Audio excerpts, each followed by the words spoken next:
What's up, Justin? It's time for more twists and turns. It's birth me code time. Ooh. What up, Seto? What up, Yerks? How's it going? Welcome, welcome. Just quickly getting my glasses a little bit cleaned so that way I can see. What up, Batty? So let me just bring you guys up to speed at where we're at right now.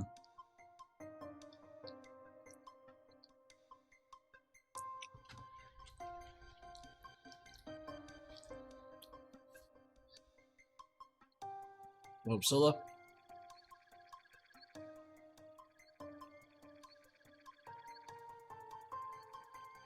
I've worn glasses for the past like year plus. So yeah. Excuse me. Alright, so to bring you guys up to speed, just real quick for the pet timeline we're at right now, which once again, welcome to Birth Me Code, indie game made by Miracle Moon. Thank you once again, Miracle Moon and SHSL Blaze, for giving me a code to the game. If you guys like Danganronpa and Zero Escape, you'll love this game. Currently, we solved an escape room. We befriended pretty much everybody. But however, we got Ira, the lion, killed in this timeline. We solved another puzzle. We're kind of losing our minds. We went through an escape room. Ended up watching Gula, who was the cow, got her killed because she started trying to get us killed. Then we split into a different room. Apparently, if we went up here. So apparently, if Superbia died, everything would have sucked. But since we had Lux die, we're moving on to more and more things. So that is interesting.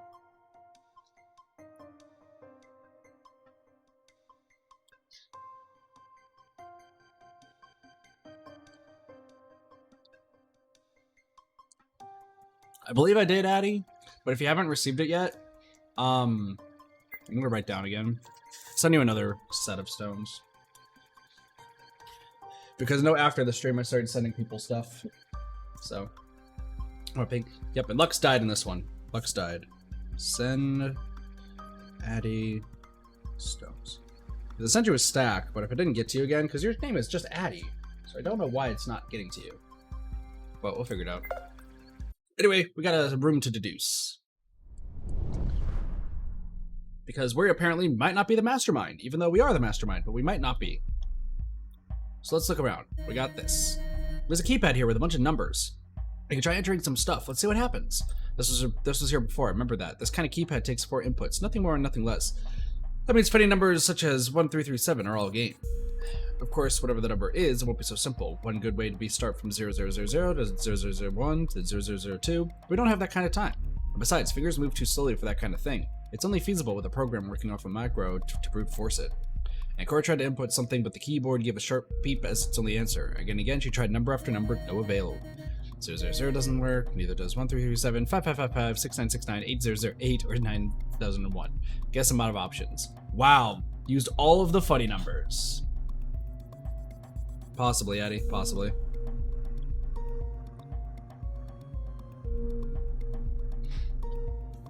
Lovely numbers. I could have sworn I knew what the code to this was, but it's like I forgot all about it. I just can't think of it, even if I try really hard.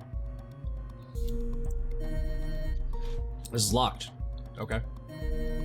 This octagonal table looks pretty cool. It even has a dome in the middle, like one of those sci-fi movies. Why is it here, though? We already have lights turned on. The dome is a little transparent, though.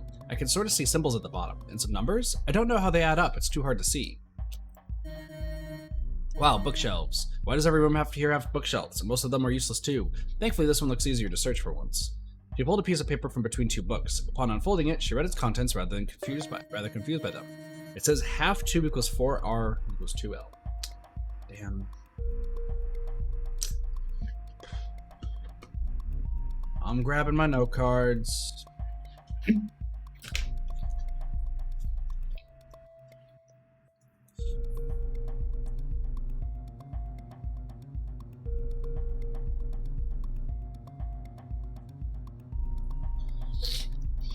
This is gonna be fun. I can already tell. Alright, I got you, Eddie. Well, we'll see a little bit later after this. But half 2 equates to 1. I don't get this. If I had to guess, just half of the full picture. and Cora spent some time looking through the other various books, but there was nothing else that stood out. However, she did notice all the books in there were real, not fakes for once. This is strange. I hope I don't have to flip through them for the answer. She picked one up and random title, Compute Study of Nomadics. She flipped through the pages, noting that it was a real book this time around, unlike the previous bookshelves that contained plastic copies at best. The brain. Yeah, I don't get any of this. Just gonna put it back on the shelves. Yeah, we probably don't need that. It's a chest. It has a small wheel with colored components on its side. I guess I have to form some kind of colored pattern, but I can't see what it should be. This will never unlock until I find it. Apparently it's 5 colors long. It's on a white pedestal. Might have been better chances figuring this one out by going to the other room. What about these? From left to right, those zodiac signs are Aries, Taurus, Gemini, Cancer, Leo, Virgo, Libra, Scorpio, Sagittarius, Capricorn, Aquarius, and Pisces, I think. I like how the first ones are more literal, but it gets more and more abstract after a while. Aries looks like a ram, Taurus looks like a bull, or a taureau in French. Gemini has 2 parallel lines, Cancer looks like a bunch of microbes. Wait, Cancer wasn't named after an illness, wasn't it? Anyway, some letters are highlighted too. By adding all the letters together doesn't do anything. There's another process to it, surely. What's in here? Ding dong, who's here? It's Lo. Lo who? Locked up. That's what I am not getting out right now. GG. This sure is a light switch. I could turn it off, but I don't think there's a reason to do that. I don't especially fancy not being able to see anything. There's a table around too. I might stub my toe or worse, split my nail as a result. I have to go to the hospital because it's now embedded deep into my flesh. Or maybe I'll meet a cute doctor who will take care of me and, let's not daydream too much right now. Much more important matters wait for me.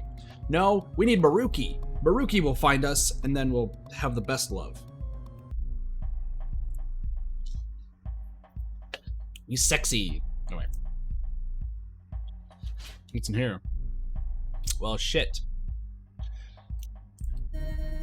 This is a very interesting room. Some planters with flowers are strategically placed against the walls, containing high-grown grass too.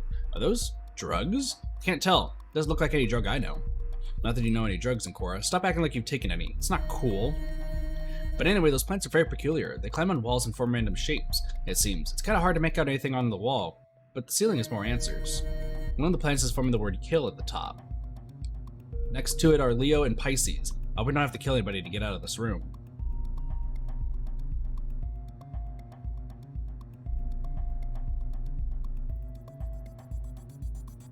Well, this is interesting. Yeah, if that's the case, then whoever enters here alone would be stuck. I don't think even the person who usurped this game would do that. Speaking of, I have my own theory on that, but I'll think about it later, after this deduction room is over.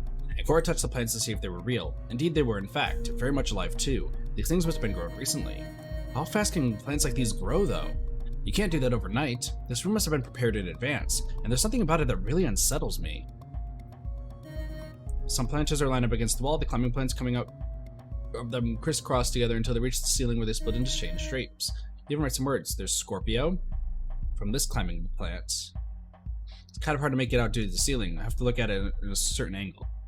Scorpio. I'm writing these down. The goal had been rotating a little trying to see all of that. There was no other words that was written by the 3 planters in the corner of the room though. From yet another angle, something caught her eye. Huh? There's something behind the climbing plants. It's a piece of paper. I didn't even notice it before because it's rolled and hidden there. On it there are some symbols with numbers. Pisces is 2. Pisces equals 2. Aquarius equals 3. Sagittarius equals 6. And Taurus equals 11, apparently. And Cora took the paper with her to keep alongside all the objects that could be carried around. Any other things? Some more planters are over here. This one's got 2 plants coming out of it, but only one of them is spelling anything at this angle. I can see it spells Libra. Okay. She turned around some, trying to find the right angle to read the other one since it was all jumbled on the ceiling. And the other says Capricorn.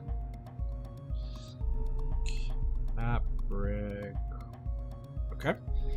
Libra and Capricorn then. This is also mysterious and weird. Who'd have expected a great house to be here? Not for me, that's for sure.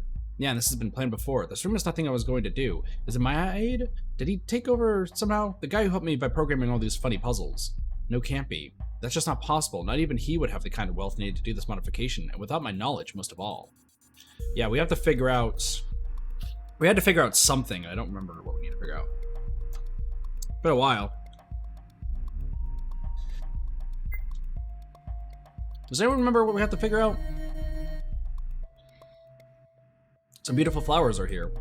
I wish I could have those flowers at home. Maybe the other guys won't mind if I grab them and take them with me before leaving. If we ever leave. Anyway. Hey, Mr. Bean, how's it going? Anchor crouched down while examining the flowers to count them, figuring this may be part of the solution to this duo of rooms. There's a row of 7 red flowers. 7 reds. 3 whites. Yes, Seto, if you don't mind. 4 blues. 6 greens. Okay. Altogether, that's exactly 20 flowers. I don't think this helps me very much. Maybe it's not the total amount of flowers that's important. If it's a color, though, I'm glad I'm here and not a certain someone else for my emptiness. This room has a strange obsession with colors, despite being about nature, which is mainly green. Interesting. Somebody colorblind? Somebody might be colorblind. This gives me the chills. Now we're a portrait with shapes. Why is it so frightening? I don't even know myself. It's there and it stares at me. It's just a bunch of colors, though. It's nothing special about it. It's as if it was put there just to tease. Have I seen these colors before? Well, enough of that. The bed of flowers below seems more interesting. There are exactly 5 flowers there, and if I follow the arrow above it on the portrait, left to right, they are purple. Okay. Purple, red, blue, purple, blue. But wait, there's another arrow on the top and it's white in reverse. It's just the reverse. I wonder what that's all about. Guess I'll keep all that in mind. Oh, there are 2 plates affixed to the wall too. One of them has a list of colors in some order, and the other does have much of the same but in a different order. Am I supposed to use this to figure out a word? No, maybe a number. Even if that's the case, how are we meant to decode it? Each side has 4 words. So if it's for the keypad in the first room, is it that simple? Somehow I doubt it.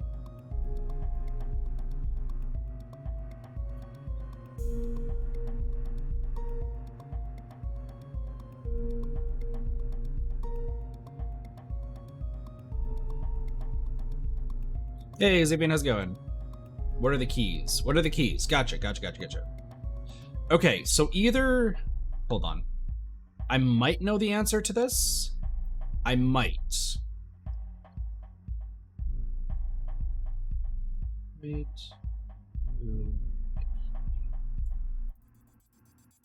Opposite direction.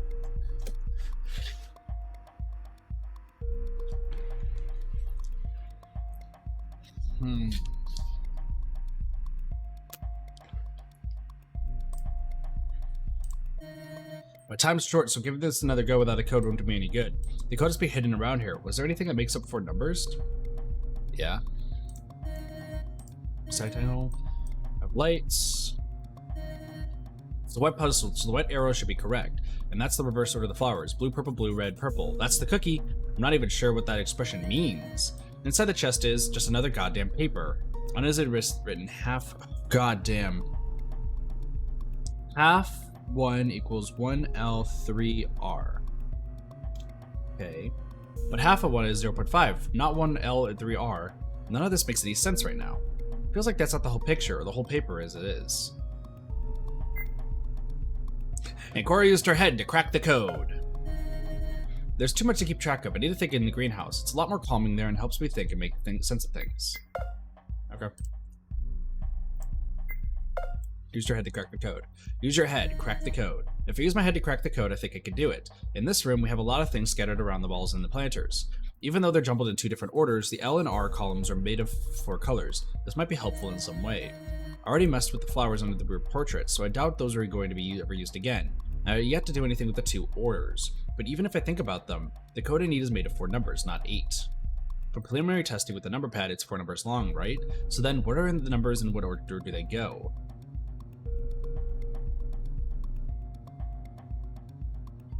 So I think it's just 7, 4, 6, 3. Right? There has to be a way to sort out the order. Let's check everything out over first and figure that part out. I'm going to check my stuff again and think it over after I'm certain of what I'm doing. Wait, what?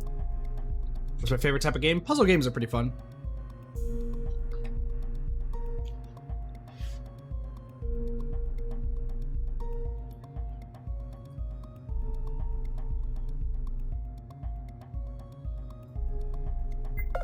Oh, I know what this answer is. I know what the answer is. So 1L which is R. So red is 7. 2L is blue.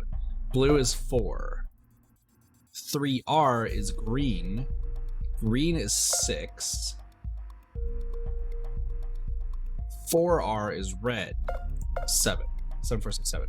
Assuming those two papers are one single order, I'll have 1L, 3R, 4R, 2L. If we take from both the L and R sections top to bottom, I'm going to check my stuff again and think it over. Wait, what? Oh, I just did it in the wrong order. Sorry, I did it in the wrong order. So 1L is 7.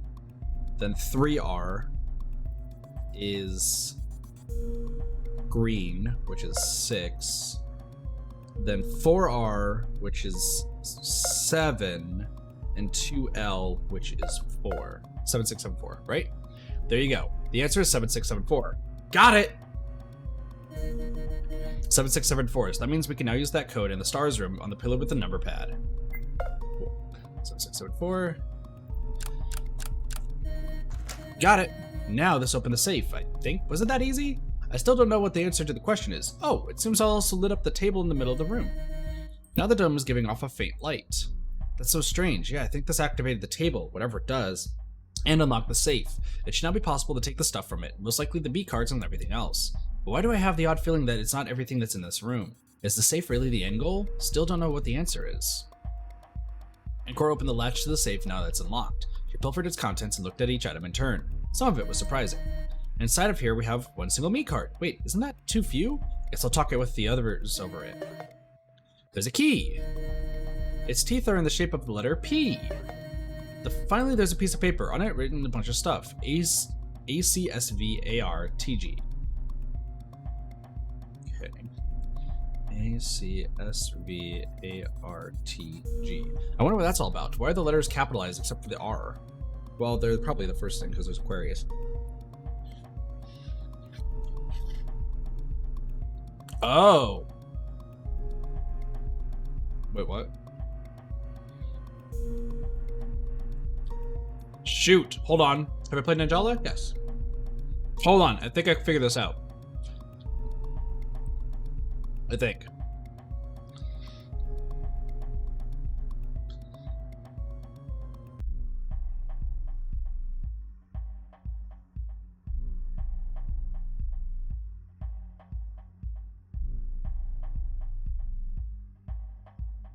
Just making sure I'm not messing anything else.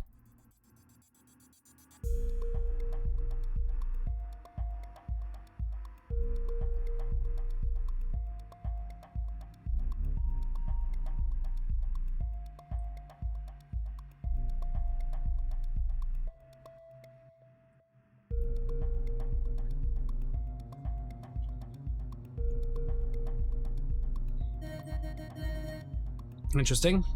Right, make a guess? No, not yet. And that's it. This doesn't bring me any closer to the answer unless the piece of paper is important.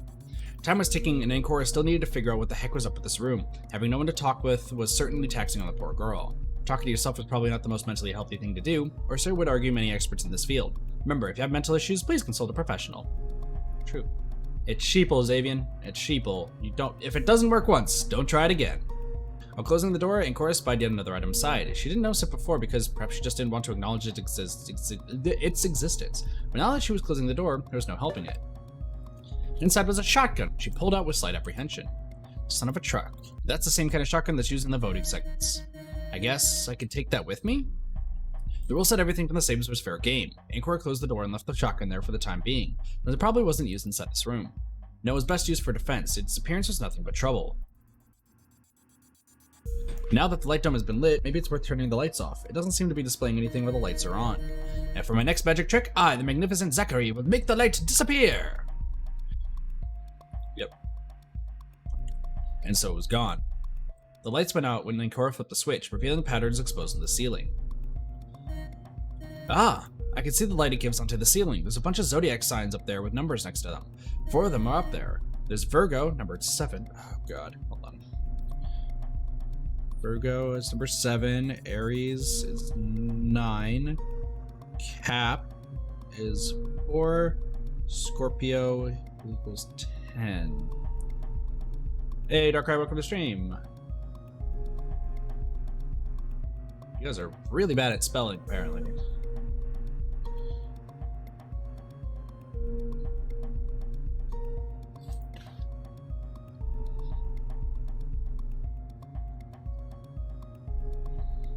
Zodiacs, we only have 8. We should probably line up all the numbers together and follow the new pattern.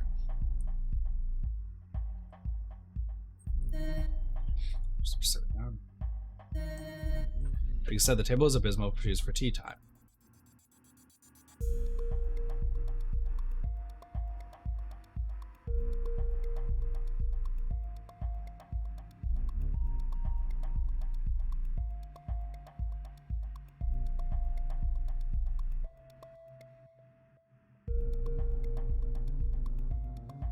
Ding dong, who's here? It's Lolo. Who locked up?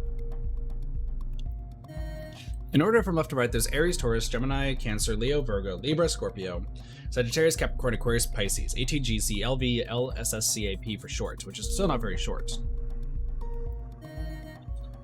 Okay.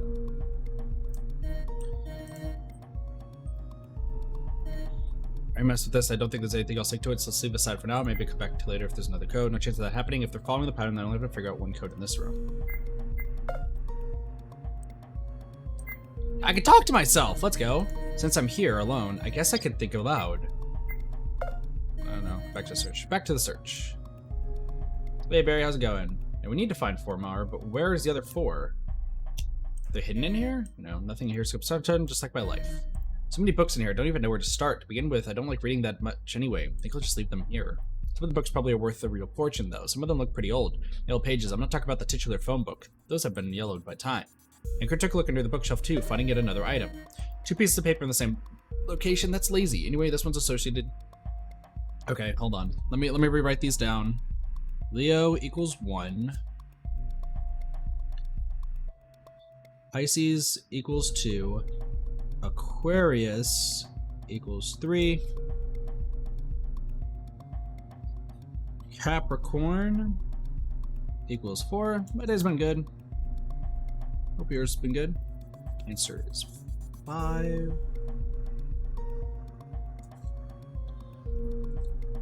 Sagittarius 6. Virgo equals 7. Libra equals 8. Aries equals 9. Scorpio equals 10. Taurus equals 11. And Gemini equals 12. Hey, TW, how's it going? Well, here goes nothing. I think I have the answer. The girl braced herself. For once, she was completely alone. There's no one else to console her on the answer or to answer for her. Not that she ever let anyone else answer anyway. It wasn't in her nature. She inhaled deeply before speaking out her mind. So hold on.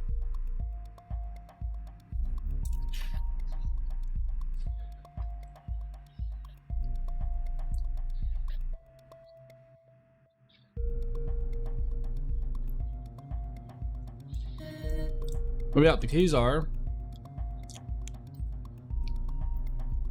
Shoot, I don't know what the keys are. Uh-oh.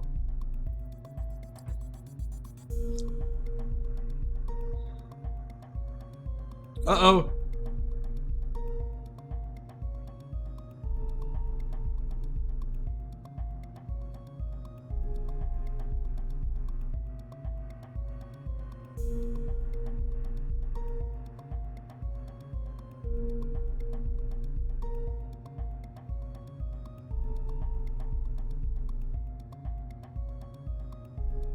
Shoot, hold on, Ace.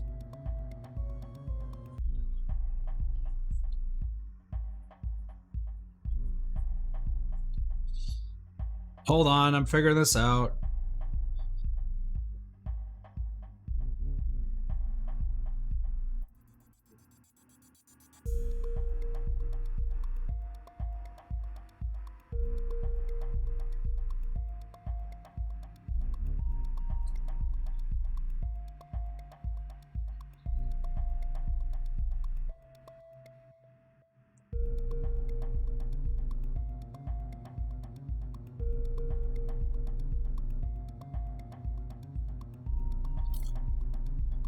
Yeah, that's what, dude. I have no idea.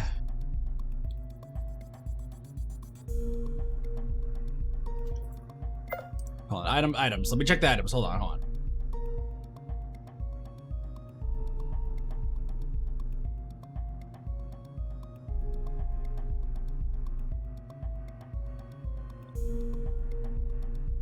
Okay, hold on. I got this.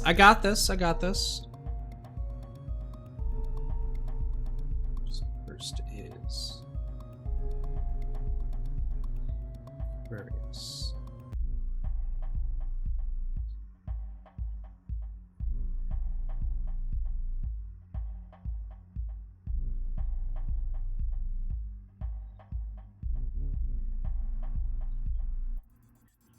Hold on, I got this.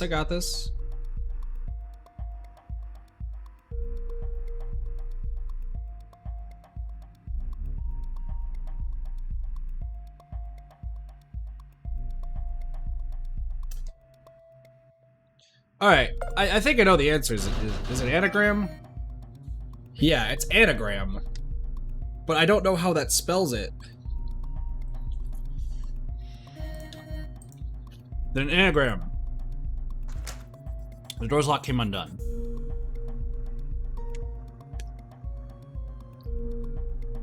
I don't know how I figured that out, but looking at the word, like, here's the thing. The first word that was made, that was the word. I just looked at it more and I was like, it's gotta be anagram. So that's the only thing I could figure out. Also, what up, Sparky? She did not leave yet. She still had quite some time ahead of her. And then this was the answer brought to her to think about the keys again. An anagram, huh? How many letters do we know so far? If we take the key teeth as being themselves, then we have A, P, what were the others? I can't remember. If they're an anagram though, that's worth considering later, which I know more when I know more of them. And this might be, be a little weird to think about, but I feel like a lot of this room just flew right by. It's as if answers were coming to me without any need to think. After a few moments, she decided to leave the strange room behind. It had been quite an experience, a room with the zodiac signs attached to a greenhouse. She found a me card, a key with a P as its teeth, and a shotgun, which she took with her. Maybe it was a better idea to leave it behind, but Ancora preferred taking it with her. Maybe for once she finally had the control she wanted over this game. Ancora left the room with the shotgun in hand. Once again in the hallway, she noticed her helmet read roughly a half hour after first entering. 20 minutes remained. Nothing was done. In 20 minutes, she'd die. Just for reference's sake, VD is actually alive, Pig is still alive, Rabbit and Horse are still alive, and this person we still don't even know. Unless the system would coincidentally... Oh, you know what? I need to turn this down. I just realized this is probably really loud. Unless the system would coincidentally go down, that is. Still, there was something very wrong with the previous room. I don't remember setting it up. Not the room, the question, or anything else. Did I forget something? None of this feels correct in any capacity. The blonde waited, deep in her thoughts, until finally an adjacent door opened. The group that came out was Superbia and Tristidia. The two of them scurried over to Ancora, only to briefly pause when they noticed she had a shotgun. Hey, did you figure anything interesting in that room? No, we can't talk about it. Are you going to let go of that? How come you can't talk about it? She disregarded the inquiry about the firearm entirely. We were told by me that if we talked about it, we'd die. Did she say you'd die? Not exactly. She never specified saying we die, just that we surrender our right to live. I'm always wondered what was up with that strange wording. He shook his head in a dismissive fashion. And what about these bowls? She pointed at the sign of red bowls the two of them were carrying. All Superbia had to say about it was a shrug. They were in the safe that contained the me card and the key we found. We each took one, but I don't know what they're for. Anyway, what about you? Did you get told you couldn't share your knowledge too? He seemed less bothered by the shotgun than Superbia was. No, I don't think it was really going to be helpful though, so I'm going to hold off unless we need it. It's definitely going to distract us, and we don't have time to go on wild tangents right now. Time is always working against us, isn't it? I see Ava and Vidi haven't come out yet. Speak of the devil, they are. Almost as if on cue, the two of them emerged from the room after the door unlocked. The 5 survivors reunited together and shared their meager findings. Namely, they all had one me card and one key from each room. Nothing else.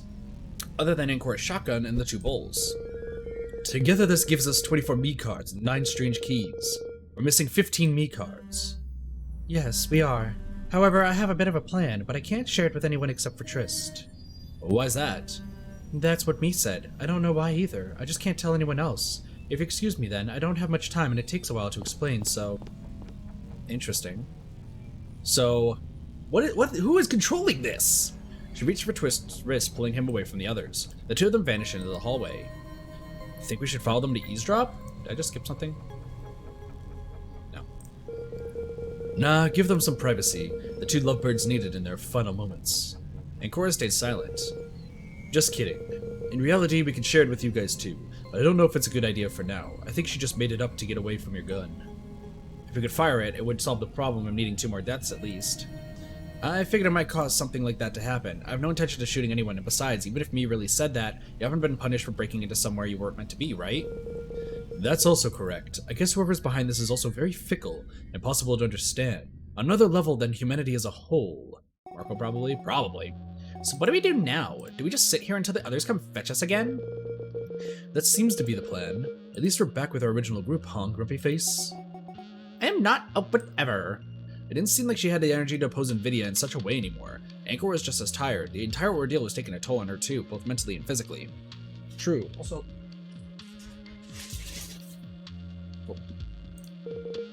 You know, we haven't really done much chit-chat in general, huh? Like talking about the weather? It's kind of useless.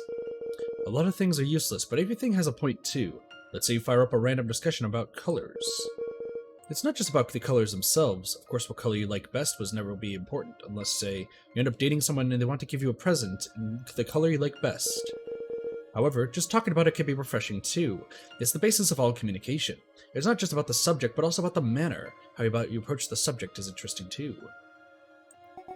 Nice, King Cheese, nice. I see. That's good and all, but my favorite color is green. I must be your favorite then. He pointed at his outfit, which was partially green. I guess. I don't have a preference if it's dark or bright, though. So you liked Lux? She was pretty nice, just a victim of circumstances.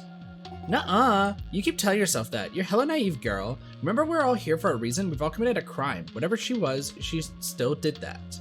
The timer was quickly approaching the 45-minute mark. Around that point in time, their conversation was interrupted by Everdia calling over to them. Hey, Superbia, mind if I get your bowl? Huh? The question took her by surprise. Anchor remembered back to the first room how combative she had been over a simple cylinder. Yet defying all expectations, Superbia handed it over like it wasn't any big deal. I don't get anything that's happening here, so whatever, you can have it. Thanks. And with that done, the woman walked away again. This time the group's curiosity was piqued. It was like Superbia said, none of them were getting anything that was going on. Even I'm at a loss now. After a few more seconds, they decided to walk out, believing the sharing of information between the two others had taken long enough by then. They walked through the hallway, still without signs of Aviridia or Tristidia. They walked back to the main room, and on the stairs were the two of them. On the ground were the 2 bowls. One of them, the signed one, contained all the me cards the two of them had before. Tristidia waved them over. Well, I was going to fetch you soon, but this is fine too. So I can't share what's behind this, but I can share what my plan is right now. We take a me card and vote, right? Not yet. I know, the timer is ticking. This is important, trust me. First of all, here is this bowl are all the me cards we got, except the ones each of you are carrying. All which totals to 15, since 9 of them are already discarded. He stared over at Ancora. The girl understood that this was all due to her and Luxuria, as they placed the me cards into the machine earlier. But that's fine, we're still good to go. I'll need each and every one of you to put your me cards into this. We need every little bit we have left. Some of them weren't active anymore, since they've been used for previous votes. Despite that, those cards definitely could still work when were discarded. They just couldn't be reused for votes. And why should we put our me cards in there? We need to vote. Maybe we don't anymore. I want to try out a theory. It's very important that Cora watches this, so everyone put your me cards in. Why is it important if we watch it? What? This time he was a little more less generous with the leeway he was giving them. All of them obeyed, and every me card ended up in the bowl. Self-conscious about the gun she'd taken, and Cora tightened her grip while she handed her me card over. At least no one was going to pull a fast one on her. I'm very curious about what Tristidia has planned and why he's singling someone out like that. Okay, now if everything is correct. He turned the bowls over. The signed one covered 15 me cards, and the red one was empty. The plan goes as follows. Cora, you know how you have psychic powers? I want to test something, and if it works, we'll be out of here. And a part of me feels like it was meant to go this way too. So listen, because this bowl has all 15 me cards underneath it, then you need to move away from our group and use your psychic powers to see what I'm doing with the bowls. Either I'll leave them as they are now, with the 15 me cards under this one, or I'll switch the me cards to the red one. What I've decided to do is to take them all out and put them under the red one. Wait, you're not supposed to tell me that, are you? I'm supposed to use my powers, whatever they are. I actually don't understand what his plan involves. No, that's fine. I'm telling you right now. He put some emphasis onto his words. Then I'll be switching them to the Red Bull. The 15-week cards will transfer into the Red Bull. Go and use her abilities. And Cora checked the timer. They had 10 minutes left, at best. Deciding to roll with it, she left the group, walking back into the original hallway where everything had begun, since she wouldn't see anything of them anymore behind the closed doors. This is my cue to use the helmets to spy on them. This feels a little silly though, but what choice do I have? It'll be over real quickly anyway, and if all else fails, I guess 2 people will get shot. The one who's getting hacked is... Let's trust NVIDIA. Why not? Wait, nope, we can't go on about NVIDIA. Averidia? Okay, so we can check Averidia's helmet. Okay, let's go. Let's go. I can't check Tristidia's helmet. That's interesting. Equalize using 39.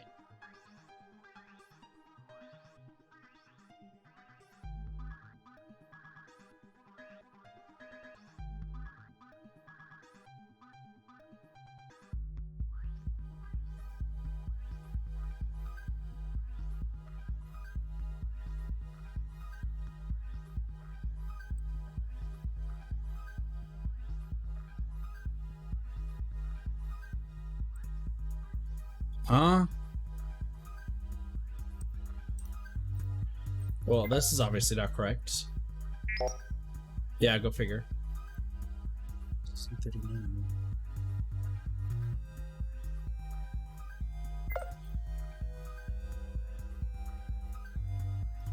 What? In some countries, the slash is a dot instead?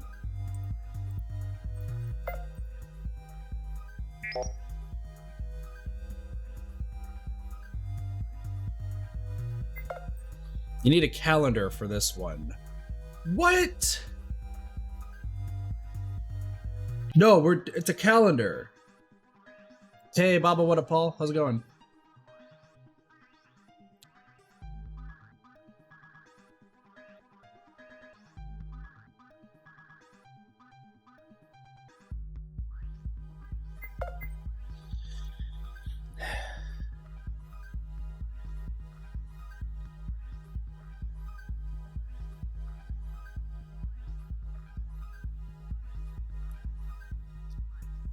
I have a calendar.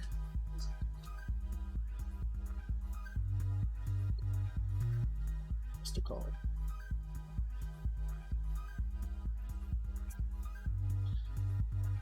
Hey Lydia, welcome to the stream. How's it going? Alright. So I got a calendar. We got a calendar. I need a calendar for this one? How in the world?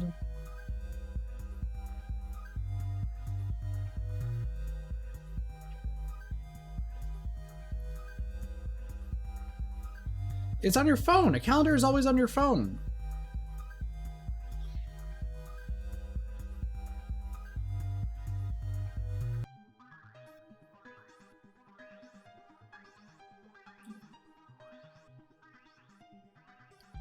A calendar because I would like to help. Yeah, equalize using 39. In some countries, blank is a dot instead.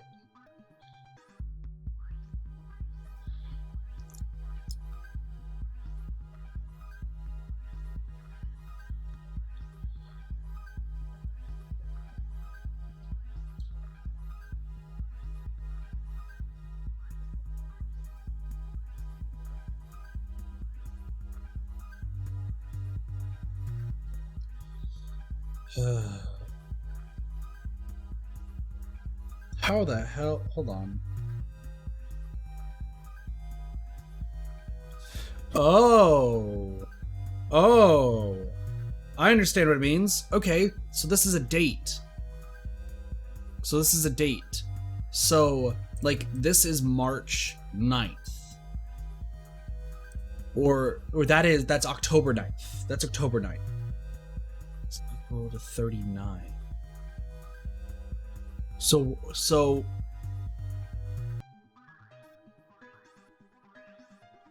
39. So hold on. If we do 36 divided by 3.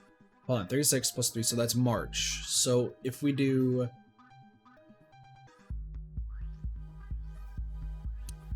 3.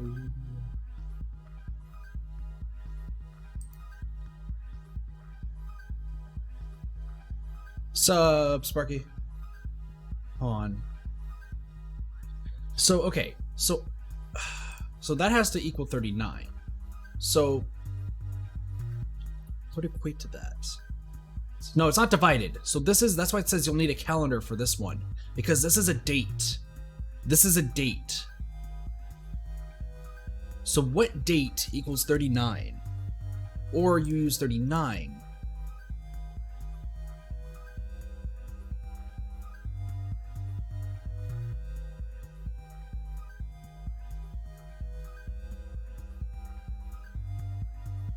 I think it's gonna be 39 days. Like, I'm thinking it's gotta be 39 days, right?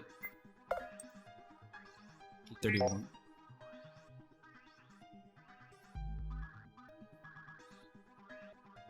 February 8th is the... Thank you, Baba.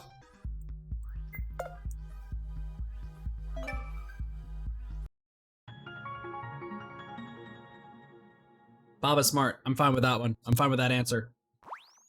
We knew what it got to. Okay, that makes sense. That makes a lot of sense. That was clever. That was a really clever one.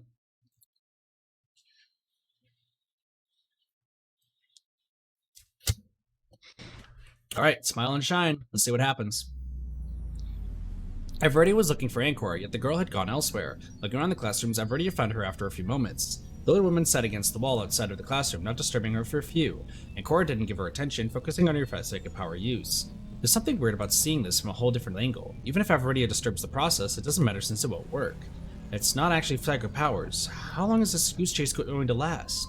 Something needs to be done about this situation. There are no gifted children here, just a helmet that can be connected to others. Of course, they don't know that. They can't be allowed to know that. Hey Everedia, do you think it's real?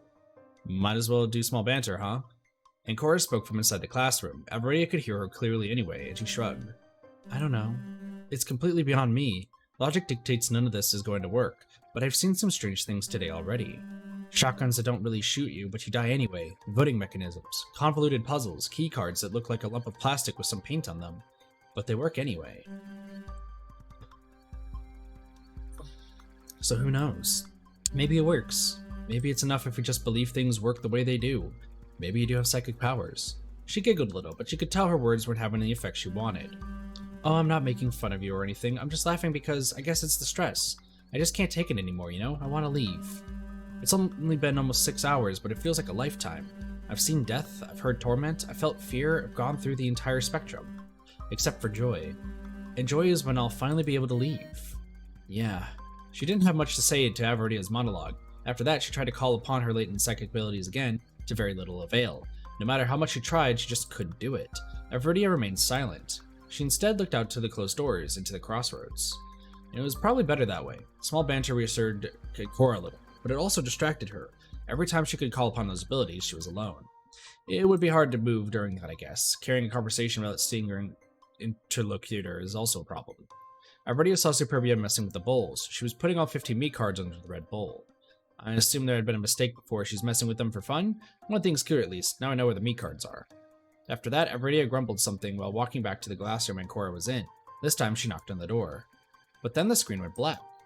Did the connection cut? A few minutes passed. It quickly became clear the connection hadn't cut, and yet for some reason there had been a blackout in Everedia's helmet. Then the vision was restored. She was talking to Ancora again. Say, do you know about the man? Hey! They say it's fine to come back now. That goes for you too, Ancora.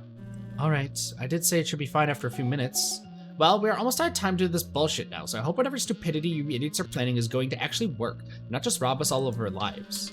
Trust me, I'm even more stressed out by this than you are. Why? You're an old lady. You've got like, what, half your life left at best? We're still teens. We've got so much more to look forward to. Yeah, that would be nice, but no, it's not due to my age. Tell the others that I'll be there promptly with Cora. Superbia gave an annoyed howl at being treated like a messenger pigeon, storming off into the crossroads again. Hey, you two imbeciles, I already said she'll be there promptly. Her booming voice could be faintly heard in the distance. Backseat gaming means like giving me like answers when I don't ask, or like be like, hey, something's about to happen, something you're not expecting is gonna happen, and now I'm gonna expect it. So like no spoiling it and no trying to like play the game, like tell me the answers as if you're playing the game yourself. Okay, enough. Whatever Everedia wanted to say, she could say it later. It's imperative to get the vote underway. The connection cut off at the precise moment, taking a little bit to reestablish Vision to one Ancora wore herself. and Cora took a few steps outside the classroom but stopped in her tracks. She turned to look at Avaridia, who noticed she wasn't walking anymore. The older woman had left the immediate area earlier, yet remained close by to keep an eye on her. What is it? Is something wrong? No, just that something's really strange, I guess. I don't feel too good about this. Well, we have 99% with Pig, so... I've got a bad feeling about it, if you ask me. I've got a bad feeling about this too.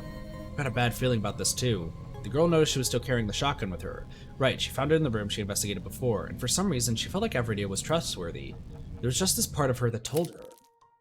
You can trust her. If she doesn't have the shotgun, you'll die. Wait, what? What is happening? Why am I hearing blood noises? Far from her to argue against her inner voice, she handed the firearm over to a very surprised teacher. The woman waited for a second before reaching for it. What are you thinking about? Something in me said Ava will need this. Psychic powers? I don't know. With that done, Cora and Avaridia stepped forward once again. The timer was coming down on them. Whatever plan Tristity had in mind, it had better work. 5 minutes remained. Okay, hold up. What? Time stood as a standstill. What the hell is going on?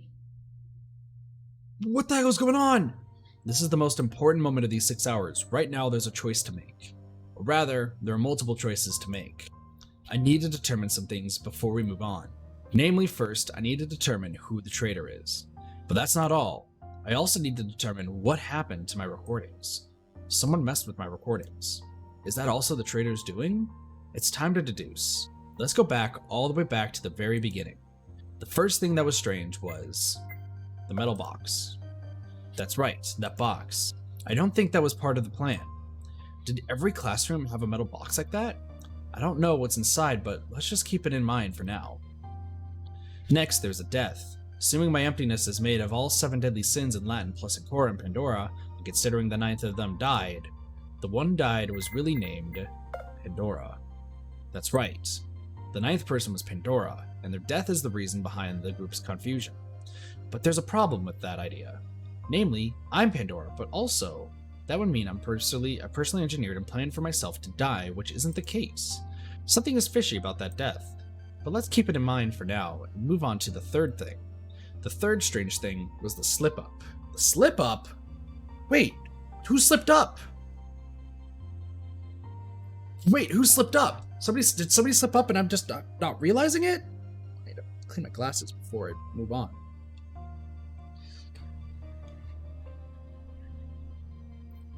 That message was recorded, and I wasn't sure how many people would be alive, but 8 was the fairest bet. Yet instead of saying 8, the recorded me said 7.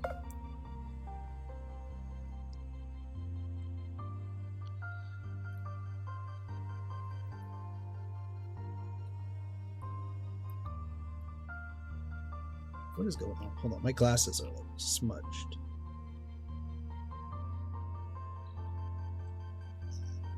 I don't have like an actual cleaner. Somebody changed it. Yeah, somebody changed the message. But who could have changed the message? Somebody's definitely knows about this. It said 7. That's only possible, as Tristidia pointed out, if it was not a recording, because otherwise they couldn't have known we'd been 2 down.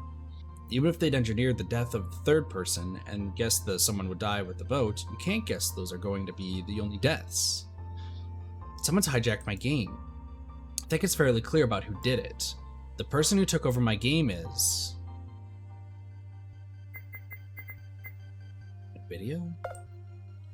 No, that's not it. There's only one person who could have taken over my game, though I guess 2 of them could fit the bill depending on how you look at it.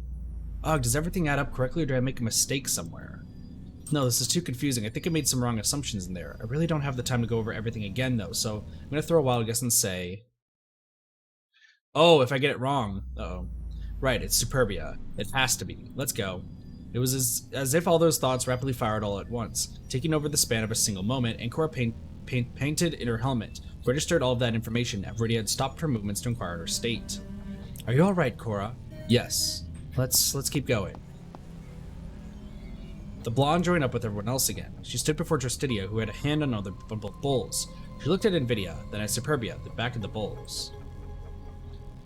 The group seemed surprised when Everyday came up too. They looked at each other in turns, noticing the teacher had the shotgun and Cora previously held. However, no one commented on that. Tristidia went straight to business, and understandably so. Based on what you've seen, Cora, pick a bowl, any bowl. Cora briefly paused. 4 minutes remaining, she made her choice. I'm picking the red bowl. I'm deciding to trust you when I say that this was the bowl they're all under and that you moved them. Are you sure? Is the bowl you believe they're under? Yes. Tristidia lifted his head, looking over at Nvidia. The wolf stared back at him, giving him a shrug. Without any other communication, Nvidia moved away from the group, and Ava sat down into the ground, waiting for the outcome. And Cora was taken by Nvidia, moving away. But when Tristidia reached for the bowl, her attention snapped back to what he was doing. Well, you're wrong. I didn't move them. He lifted the bowl as if to confirm that thought. Underneath were all 15 me cards, piled together as prepared beforehand by the group. Then he lifted the other bowl, under which was nothing.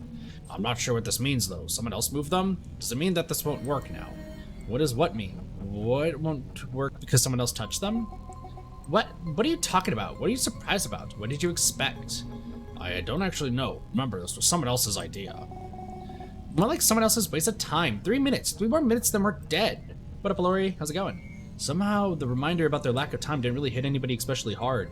None of them reacted to it. It was as if the entire group had communally decided to become zombies. Yeah, 3 minutes, then what?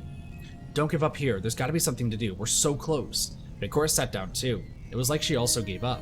So that's how it ends, without catching the mastermind. To be fair, we already might have. We just don't know. There's nothing that tells us we won. Even then, we are lacking 15 me cards. We could do the vote, but... And Cora suddenly lifted up her head.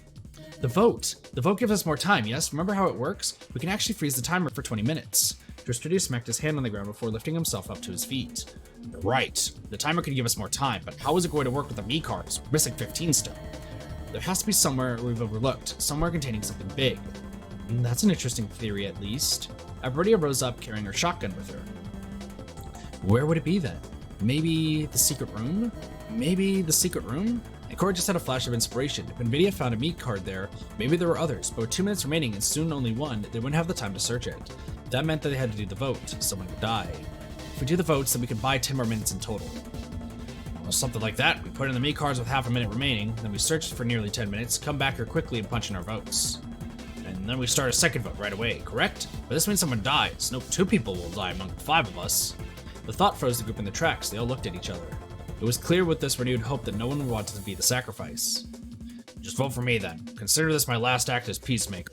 I'll die and you'll all escape. Uh-oh. Don't think this absolves you of what you've done. What I've done? Look who's talking. No nagging. We need all the time we can get. Vidi. She called over at the wolf boy who came back from the voting stations. Apparently he'd already put his meat card in. Mine's there already. Hurry up. And Cora hurried alongside everyone else. Soon the timer read 39 seconds remaining. With the leftover meat cards that could still be used to do votes, they could do 2 rounds. And Cora also realized the fact the second vote would need someone else to die as well, and it could very well be her, but that was a matter for later. All the meat cards were put in and everyone stood in front of their station. The timer froze just like before and 10 minutes started counting down. When it would be over, they wouldn't even have any time to think about the death they caused. They have to put in the next meat cards right away to avoid max execution. Break! Spread out, search. Vidi, you're at the secret room. Go with B and Ava. I don't think me would kill 3 people like that. After all, they have a goal too, right? They can't just be off more than half our remaining numbers. What about you? What are you going to do? I'll search this room again. You? I'll go back to the first hallway. Something's always bothered me. Go then. There's no time to lose. Everyone meet back here in 9 minutes, and don't be late for the love of God. The survivors immediately spread out following that. No one had anything to rebuke. Avridia, Nvidia, and Superbia took the secret room with Egg, while Cora and Tristidia split up to search previous rooms. This is all just a vain grasp of time. There are no more me cards. Maybe it's time to go over all that I know again. As soon as those thoughts were formulated, a loud noise resembling an echo resonated inside Cora's helmet. For a split moment, she believed she hit her head on the wall. She fell onto one knee, both hands grabbing at the ground in her dizziness. The previous theory fell flat as soon as she felt her other boot shift. Someone was grabbing the gun and taking it out. It was Tristidia. Really sorry, but that's mine. What about the vote? I can't... I'll prop your body up and you have your hand on the button, but I'll come available. Don't worry, I'm already dead. I'm not doing this to win anymore. Even if I got you to vote for someone else and I voted for them too, the other team outvotes me. Then, why? Everything was becoming harder and harder to focus on. Because Bia has to die. What? Then there was nothing but darkness. Did we just die? No. What? Are we alive? Cora woke up. When Cora came to, she realized she was in front of the voting console. It seemed as though Tristidia kept his word. He carried her back there and she put her in her vote as the boy had planned. The fact she wasn't dead was a surprise. That meant it just after the vote went through. Looking around though, she saw 2 bodies. Justidia's dead body was on the ground, not too far away, headless. The same was the case for Superbia's body. However, she also had some bullet wounds. The fact she was headless spoke volumes about what happened. Let's put it together. That bullet wound came from the revolver, right? Where did Justidia have the time to shoot her, though? It must have been during the vote. Maybe right as the vote ended, maybe after Superbia put in her vote. I don't think I'll ever really know for sure since I was cut off during that moment. Slowly, Ancora rose up. She looked at the timer. She expected it to have been several seconds before the 6-hour mark, but it was 6 hours and 3 minutes.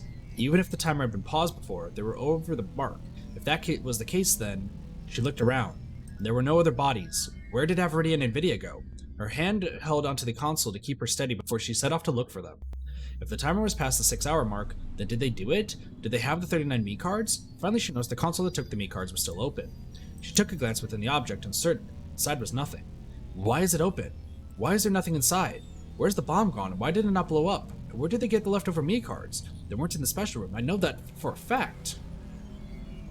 Too many questions. Seto, don't imply things are different. Shush, please. Too many questions, not enough answers. Vidi, Ava, where are you? She looked around the room, but it was only silence that answered her question. Vidi, Ava, where are you two? This isn't funny. Once again, only silence answered her question. Her steps brought her back down the stairs leading to the voting machines. Now in the hallway again, she looked over at the secret room, or rather, where it would be. Once again, stating that, ooh, I like this part, or something like that, implies that something big is going to happen, so, shush. The door was open. She walked over, slowly, uncertain of what she'd find. Beyond there is the exit. Did they both leave? Did they take the bomb? There was an elevator and it was open. Ancora took it in silence, figuring that that was where the others had gone to. She was almost like a zombie, following its own instincts. Oh, there's eight keyholes. +1. Once she was inside, it moved on its own, carrying her up. After a brief moment, the doors on the other side opened and she stepped inside of the room on what she assumed was the second floor. What the hell? Ancora saw the room was empty.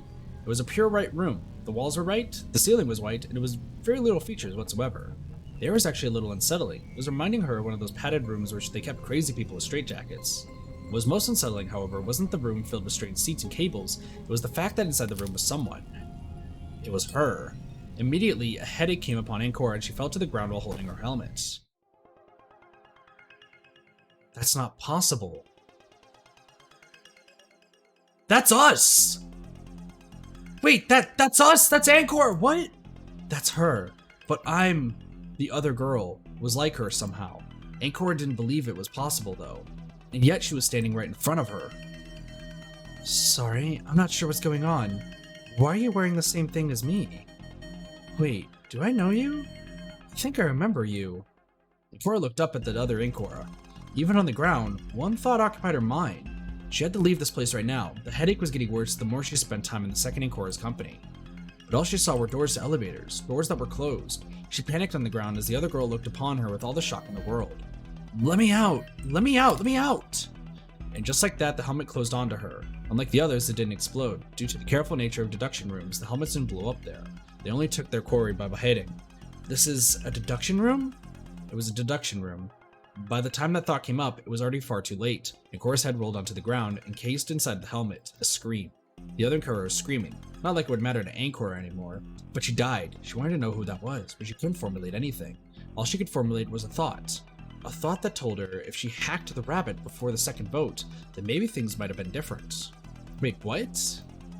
Superbia, suspicious, hacker.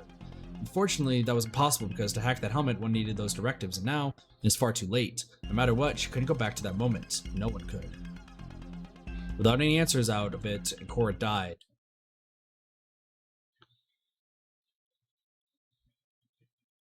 But the box remained shut. What the heck just happened?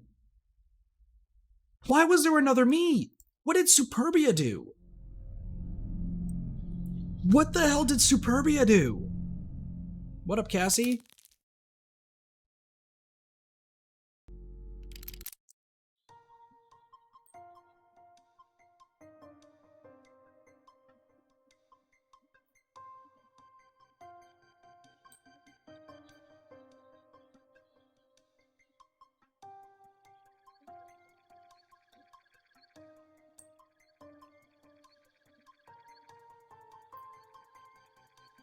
In fact, what happened? We died. We died is what happened.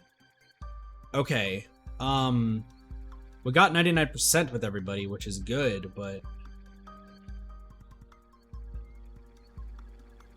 Which ones maybe? I don't know. Hold on, let's load another file. Maxed out with everybody? Yeah, we maxed out with everybody. Okay.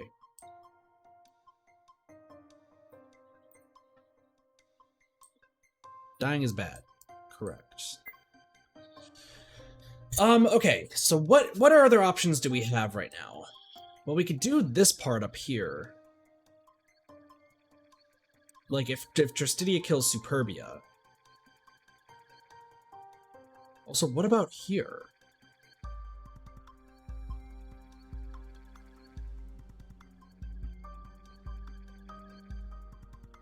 Hold on. Let's get Nvidia's trust. Ira. Gula. Ira. Okay, so that's all still open. I think I want to... Can't take that path. I think we need to take this path. So let's keep going and take that path. Trust one. Agreed with the rest to get Avaridia. And Cora went with Luxuriant Superbia. Okay. Press Tristidia for details. Split. We picked the... It doesn't matter, we picked the A key. Is likely an anagram. Wait, what? Hello? If we say it's likely an anagram, we get trust with Avaridia?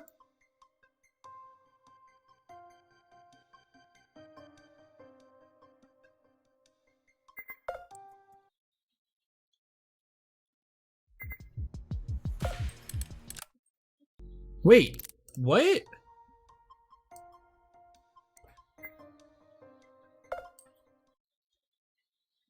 We can kill Avaridia?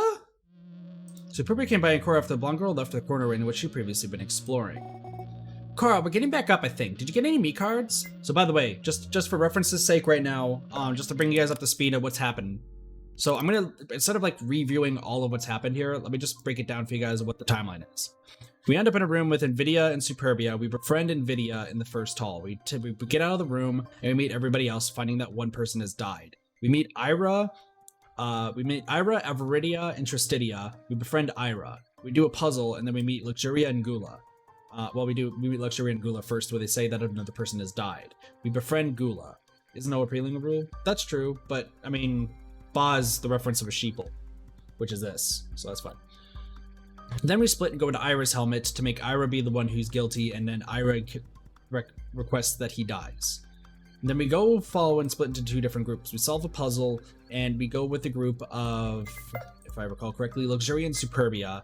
We go into the room, deduce it to figure out that somebody in our group is the daughter of the principal who was convicted as guilty when he was innocent. We know that person is Gula.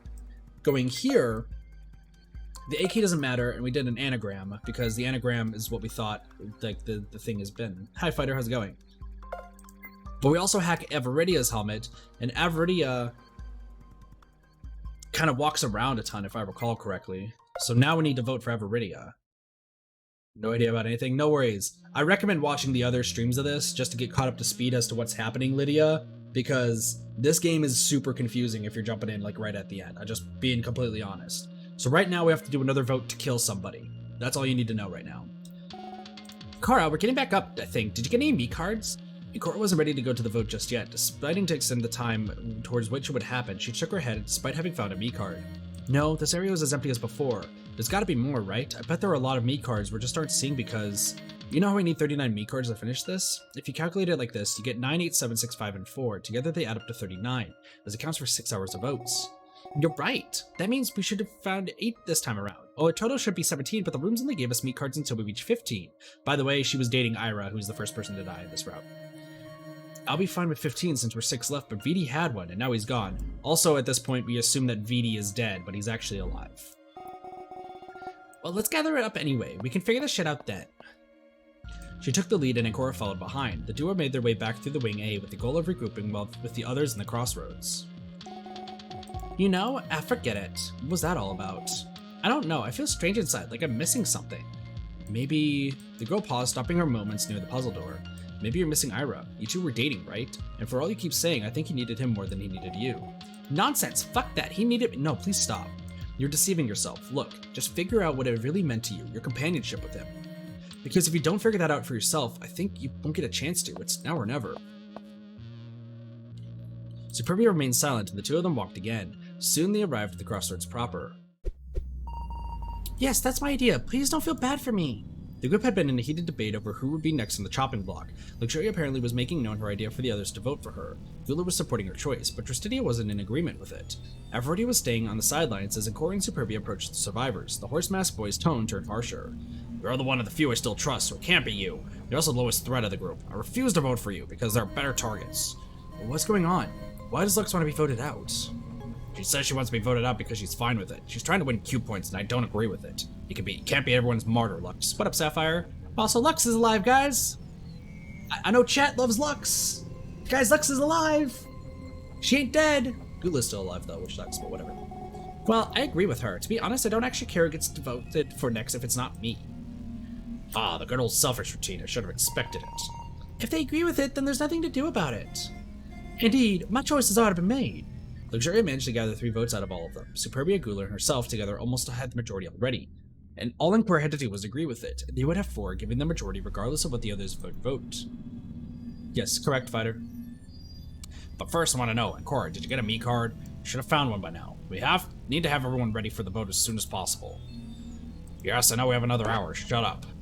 Superbia was going to talk, but Tristidia cut her off as soon as she moved, which startled her enough to shut her up before she even said anything. You of all people should shut your mouth and let me talk. Where did that come from, you fat lard ass? I know what you've done, so if you don't want me to tell everyone else, you better shut up. Superbia was quick to retreat to her rabbit hole. Without any more interruptions, Tristidia resumed his questioning. So did you get a me card yet? Why are they even voting for Luxuria anyway? Did she have some change of heart? Was this her plan from the beginning? She can't bring herself to vote for anyone else? Aphrodite stepped forward to say something. Against all odds before she talked, and Cora nodded. Sorry, Bia. I lied about because I didn't feel ready to vote. Not again. Good. We can vote now, then. I get that you don't want anyone to die again, but we're 5 minutes past the 3rd hour, and how many me cards do we have? 16 or something? One's gone with Viti. We can't keep bickering like this. We need a plan, and we need 39 me cards. Everyone dies. Reminding everyone of that fact, Tristidia caused a ripple of panic to spread across the group, and Cora found it a nice way to remind everyone of their current predicament. Oh, you're right, we're going to die. Even a bigger reason to begin at once. That's why we should get the vote over quickly. Just vote for me. Yeah, let's just vote. Get this over with. I agree with Lux, then it's what's been decided. Sorry, Lux. You don't have to feel sorry for me. It was my choice. I'd rather go that way. Even though Ancora could see past Lux's helmet, she felt as though the girl was smiling. She wasn't going to die while panicking. She was picking her future. This might be a waste of a vote. I guess I still didn't figure out who was the traitor. I need to make that a priority for the next round. The group walked forward. There was no need to talk about it. There was no need to debate or argue. They would put in their vote for Luxuria and then move on to the next set of doors as soon as possible. The final set of doors, past that puzzle door. There are only 3 rooms left, and then all the me cards are accessible. I'm slightly worried though. I wonder why we only found so few of them. We should have found at least 30 by now. Why do we only have around half that? This isn't how everything was placed. Someone's gone through the school in the minutes before this started. Cutting her thoughts short, Cora inserted her me card into the console. Alongside the others, she readied herself for the vote. This time we wouldn't need a long setup for it. It would just be a vote and then it'd be over. It was a little refreshing for things to be this simple, and Cora wished she could live in simplicity like that. The barrel of the shotgun in front of her brought her back to reality. Are we all ready? Yeah. By the way, thanks for your sacrifice. We figured out the traitor. Kill them, and get out of here. You better, for my sake. Okay, let's stop the waterworks. We have to put this vote in. No comments came from anyone else, and soon everything was in place. Superbia pushed her vote in without hesitation. Next came Luxuria, Gula's, Tristidia's, and Aphrodite's. Last was Encora's vote. I have a bad feeling about this. For some reason, something's just off. I can't get rid of the feeling like that this time. The discussion was cut short. No, it didn't get cut short. It's almost like it didn't happen at all. Everyone just agreed. Hey, Cora, your vote is missing. Put it in already. Uh-oh. Something doesn't bode well. We gonna die again? Unable to nod in agreement to the shotgun, and Cora interrupted her thoughts and pushed in her votes. We should die. The screens above the voting console settled onto Avaritia's symbol. Wait, what?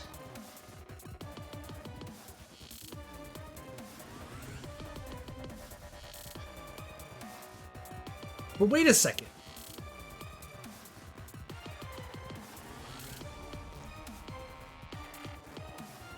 No, that's right, because Superbia, okay, I remember now, because everyone's nameplate switched. So that's right, yeah, the swap buttons. So we all voted for Superbia and the bad ending, and that killed us. Then, Luxuria and Avaridia switched, and then Gula, and Luxuria, Avaridia, and Gula's all switched. So that's right. It was clear that was the follow was their execution. Every shotgun but the victims released their hold, leaving the participants to witness the macabre outcome.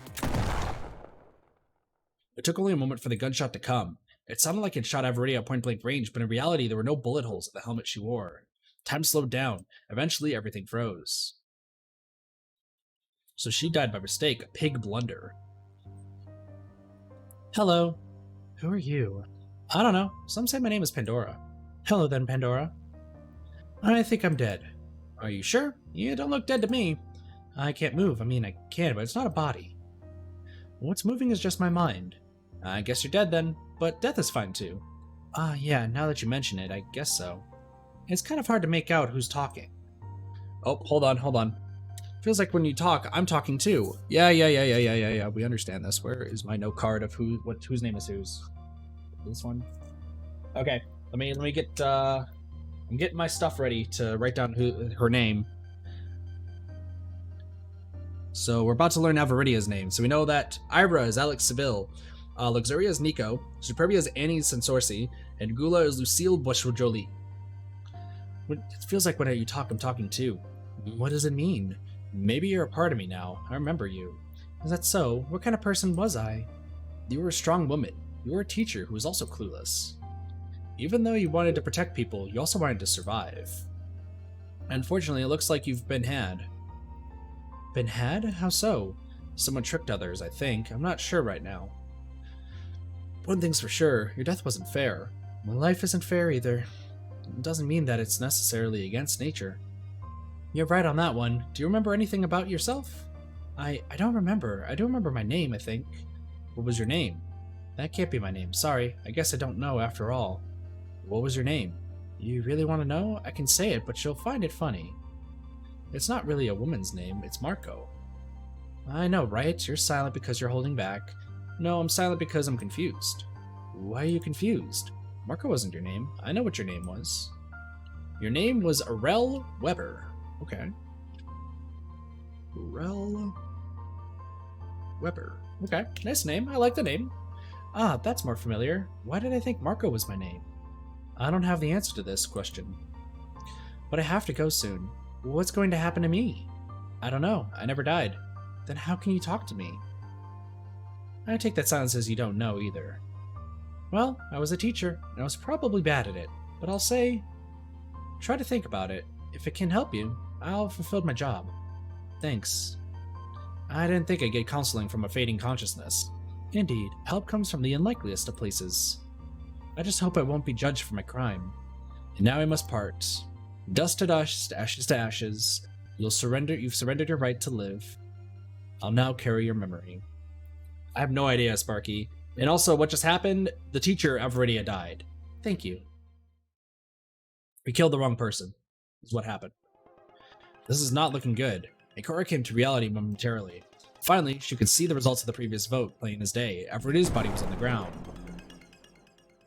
Much like before, the helmet was the voted one who bore exploded. The group took great care not stepping too close to her since none of them wanted to be caught in the blast. All it did was to char the neck some, leaving behind a splatter of disgusting head matter all over the floor. The sight alone was nauseating.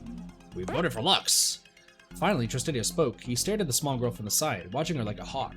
Now that the reality of the situation was settling in, he seemed quite angry. Yes! I don't know what happened. This must be a trick. Pandora's trick. No, that's not possible. When we voted for Ira, he was the one who got busted. Now we vote for you, and when you want to sacrifice yourself and we kill Ava instead? Wait, maybe there's something wrong with the voting panels. Don't you understand? This was her plan all along. We can't trust anyone here. Somehow she break the machines and make it so voting for her would kill Ava instead. A small flashback came upon Ankora. She did remember putting the meat cards inside of the presumed bomb case alongside Luxuria. The girl had also been investigating the consoles at that point in time. Could it be? Was it then that she modified them? I sure didn't see that one coming. Things will get bad now. Did you? No, I didn't. I didn't change the portraits of rigged machines. Some of you are far more dangerous than meets the eye. I'm not going to be had by you twice in a row. It was a solid ally, and she might even have had the way to escape this hellhole. I'm not sure what he means by that. Probably just human mistake. Now all that is gone, you'll be gone too. He's gonna pull out the gun. Yep, Peter shot Lux. Out of nowhere, Tristidia pulled out a revolver. With 2 gunshots, Luxuria fell to the ground. The horse-themed boy had gotten her straight through the helmet. Yep. Bye, Lux. That one also suddenly exploded as well, adding to the corpses in the room. The small girl was no more. Trist! Why did you... The entire group was staring at the exchange, but nobody except Ancora spoke. Everyone seemed far too terrified of what the prospects of having a gun pointed at them implied. Even Superbia remained silent for once. She's a threat. I'll move every threat. Versus Lux, that's the murderer. Finally, I'll kill the mastermind. Didn't he just say he thought Ava had the way out? If he's saying he's going to kill the mastermind, though, this may not be good news. Just gotta be ready to react appropriately if he knows somehow. So then the murderer. Bia, do you have anything to say for yourself? Murderer? What do you even mean? Don't play coy. Ever since Ira mentioned being an accomplice, how you both wandered around like that, I'd been suspecting it. You're a cold woman, Bia. But this is where your killings end. Wait, let me talk at least. Tristidia waited for a moment. Superbia was slowly gathering herself for what she had to explain. Just as it seemed like she was going to talk, she instead lunged at him. Everything happened very quickly. As soon as she landed over him, he shot her square in the heart. The bullet went so fast it pierced through her entire body and came out of the back to lodge itself into one of the metallic plates on the far wall. Well, dang! Yeah, we might be dead. We're probably dead. Then he shoved her off his own body. The entire fight would have been comical if it didn't have drastic outcomes. After Tristidia stood back up, he executed her with a shot through the helmet. 3 people remain. Horse, cow, and us. Uh-oh. Once again, he exploded, leaving yet another splotch of red carnage onto the ground. Superbia, just like Luxuria, lay dead right next to the consoles. She's the reason why we're all here. We're here to expiate our sins. It's the entire ideology behind naming us these things. You're still killing all of them. What sense does that make, really? She was a murderer. Do you know who she killed? She killed that kid. That kid? What? Gula remained silent at those words. Instead, she brought her stare down to Superbia's dead body, watching it from afar. While she was thinking, Tristidia's attention was brought to Ancora. This is it then. Finished. We're 3 survivors and 6 have been executed. Now open the way out or you will die. Huh? So he does suspect something. That's very bad news. The way out? I don't know what you mean. She swallowed, frightened by the circumstances. None of this had been possible to see coming before. I'm not the mastermind. I don't want to die. No one fits the bill.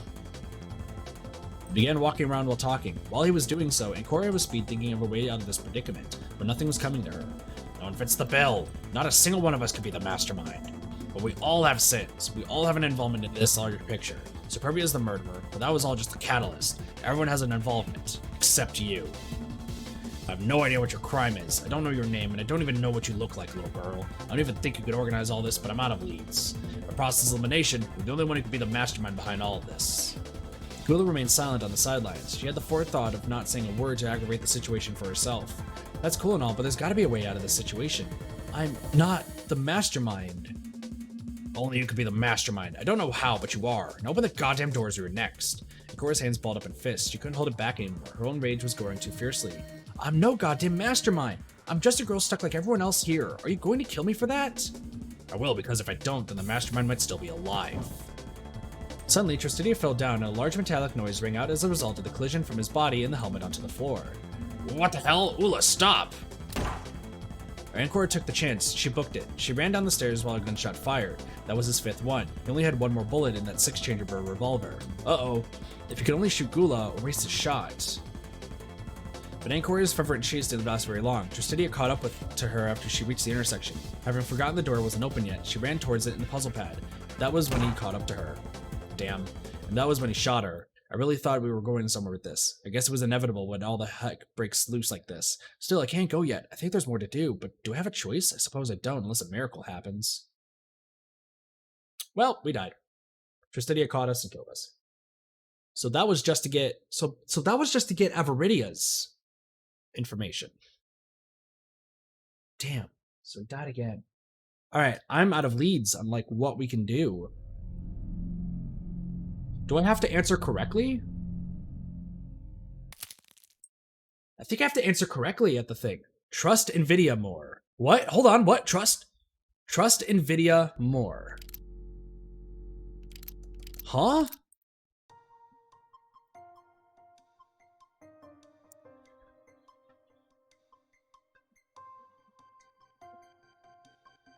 What? What?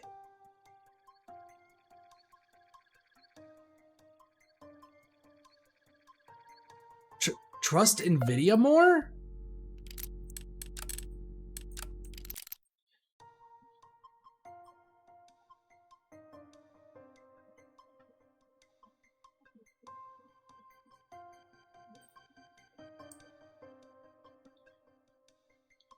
I think I need to go this way now. Because we'll kill Gula. How do you trust NVIDIA more? Turns to Ira. Approach Gula. See, if we befriend NVIDIA, though, he dies.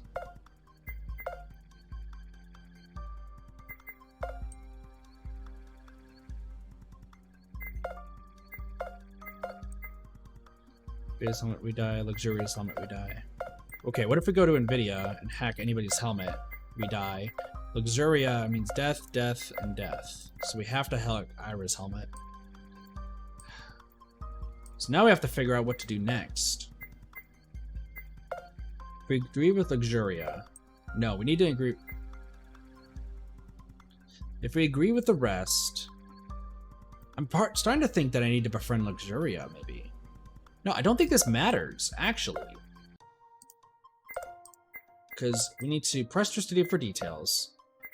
Grab the A key. Oh, the G key? Hello. If we grab the G key, NVIDIA's trust goes up. It's likely an anagram. Avaridia's helmet.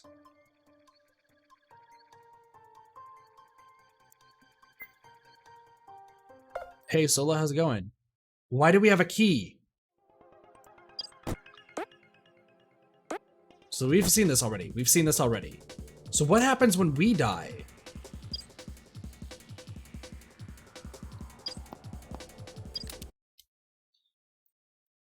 So what happens now? But the box remains shut. Can we go into NVIDIA's helmet now? We have as much trust as we possibly can with NVIDIA right now.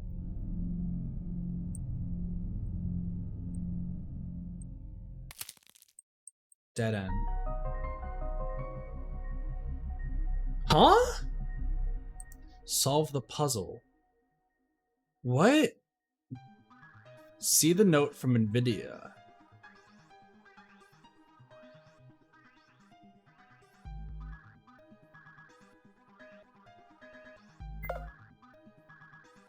This is easy with the directive. Come back later.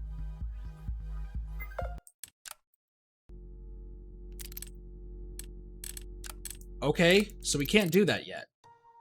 See the note from NVIDIA. And that's gotta be in this route. What happened? Yeah. Hold on. Can we autofill choices? Seriously? Autofill choices.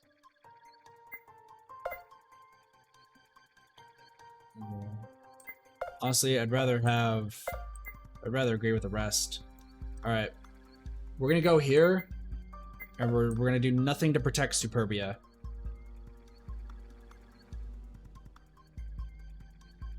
So let's go here and see what happens. Undertale? Yeah, I haven't played Undertale. I might get to it at some point. We'll see. So this in this path, Superbia gets shot by Tristidia. So hold on, let me back a little bit. So pretty much think of the same timeline, you know, we split up, but this time we checked Gula. We found out that Gula was changing everything, so we killed Gula instead by voting for Avaridia. We go to the next area with Tristidia finding a revolver, or having a revolver and threatening everybody to go to his orders.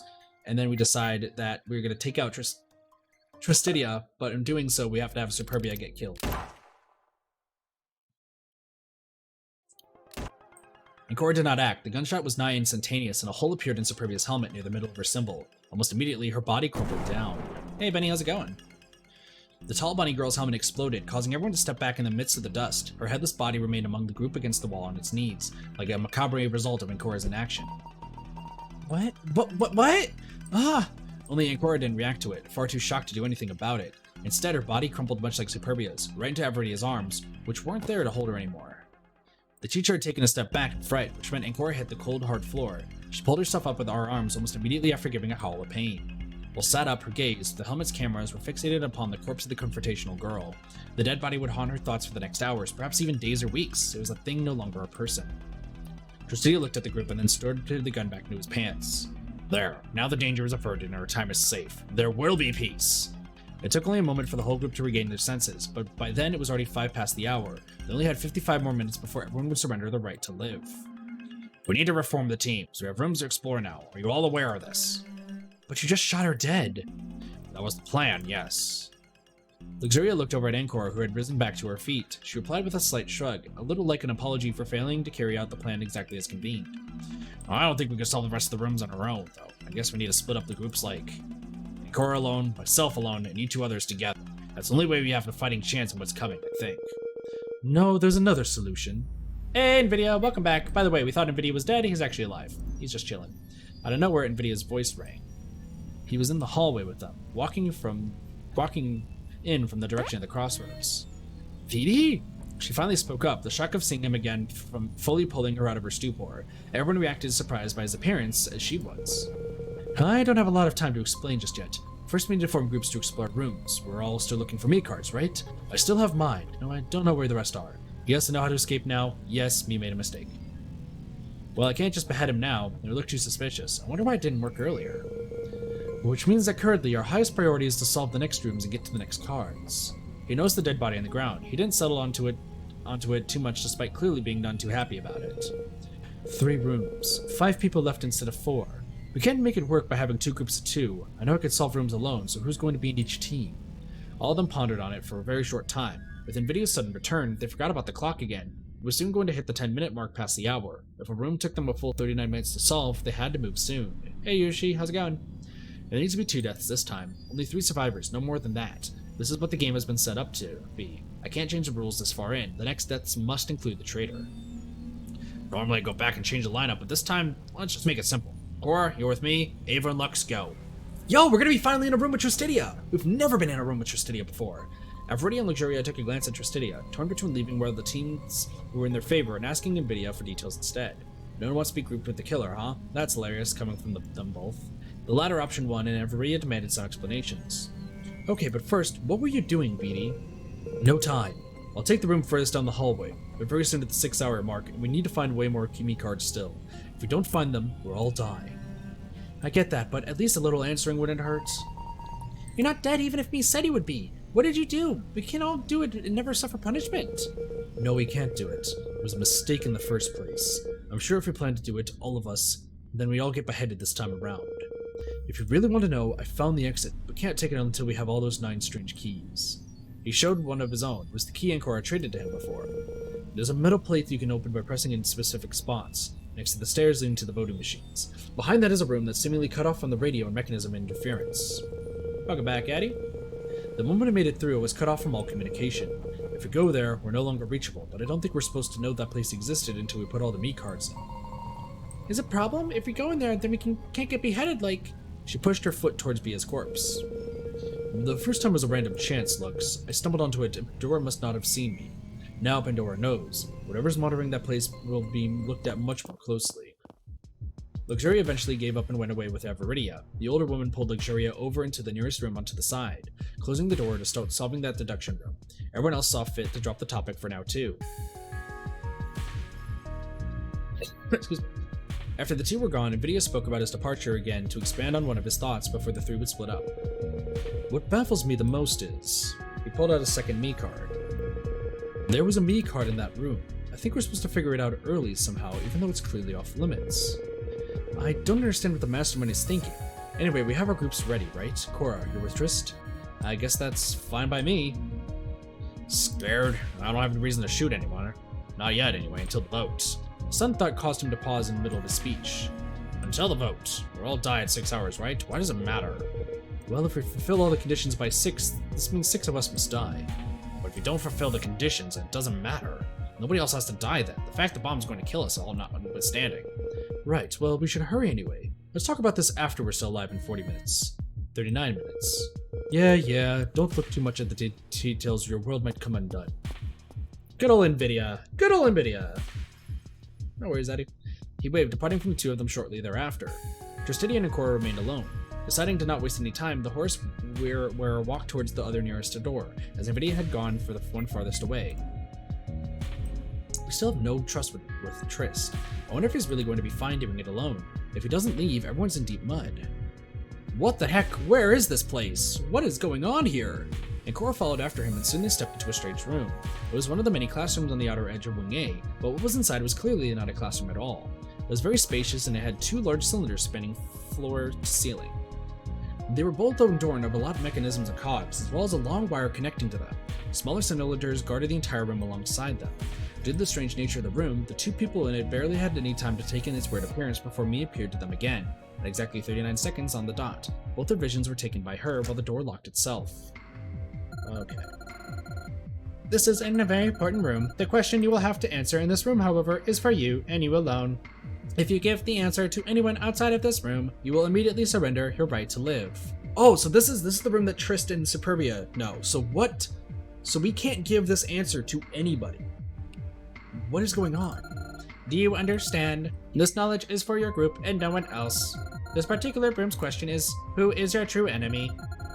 There is a true enemy which opposes me, you and everyone else. All of you here have been gathered for a specific reason. No, it's not to kill that enemy, but you won't be able to do, ever. Figuring out that true enemy is part of the deal too, even if you'll never be able to fight it. Not now, or ever. That is because while it is your true enemy, it is not one you are meant to oppose, even though we must oppose it. Otherwise our end spells doom for the entire world. I wonder if you can truly understand me. We will know what you believe in soon, but for now, I'll see you later. Who is the true enemy? Why can't we give that answer out? The entire speech was as short as the previous one. The two in the room decided to ignore the cryptic words as they had to hurry, while Justidio taking the lead despite his apparent uneasiness. Well, let's go then. This looks like some kind of reactor. How can you tell? Just a hunch. It's probably a fake anyway. What is there to power in here? Dunno, but I wonder a lot more about what he meant by true enemy. I don't remember setting this up. The true enemy is the traitor, no? Alright, deduction time. Well, at least we're doing a lot of escape rooms now. Lots of boxes that make me think of tic-tac-toe. I don't think we're supposed to use them for that, though. There are stuff inside, various objects. A lot of trash, too. Yeah, these are ripped squares of cloth, duct tape, and a copy of Avril Lavigne's newest album. Yo, let's go! Hey, you. I could be your girlfriend. Anyway. Sorry, Avril Lavigne's new album? Sorry, I'm immediately intrigued. Tell me more. Let's go. Which one is that? Under my skin. Oh, I already have that one. We're a girl of culture, guys. We're a girl of culture. We're so cultured. Let's get our Avril Lavigne on. Let's go. You've got trash. You're proud of it to boot? What? Oh, Trist is on our shit list now. Trist is on our shit list. He insulted the Avril Lavigne.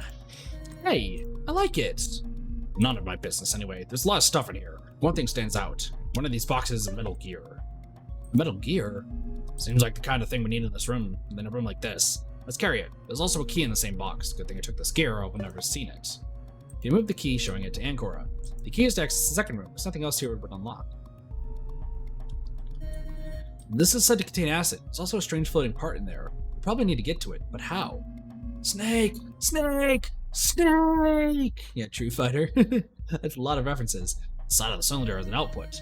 Guess we need to find something to suck all of the acid out. I wonder how that part inside isn't melting right now. It's probably just not acid for real. More evidence towards the fact that this is all a fake contraption. This is a big thing with a lot to see on it. What should I investigate? The stat. Oh my gosh. Alright, let's investigate the status. The indication says status stable, as if it can go haywire if you mishandled it or something. We'd have cause for concern if this was real, but as we're already established, it's not. It's good to deceive yourself like that, Justidia, but don't hide from the truth. This reactor looks like a fake, but so far it's pretty real. So it makes me wonder how this came to be. What about the number, 39? It's a 39, like the number of meat cards we need to get. Or the number of minutes where we have to explore these rooms. Or the number of 30 and 9 put together. Or letters C and I together, if we take them as being 3 and 9 mashed together. Or is there anything else it could represent? While in Japanese, the numbers 3 and 9 are San and Q, which sort of sounds like thank you. when put together like that. Thank you. True. That's one of the most ridiculous out of the bunch. What about the machinery? Well, it looks like the gear we found goes in here. Let's put it in.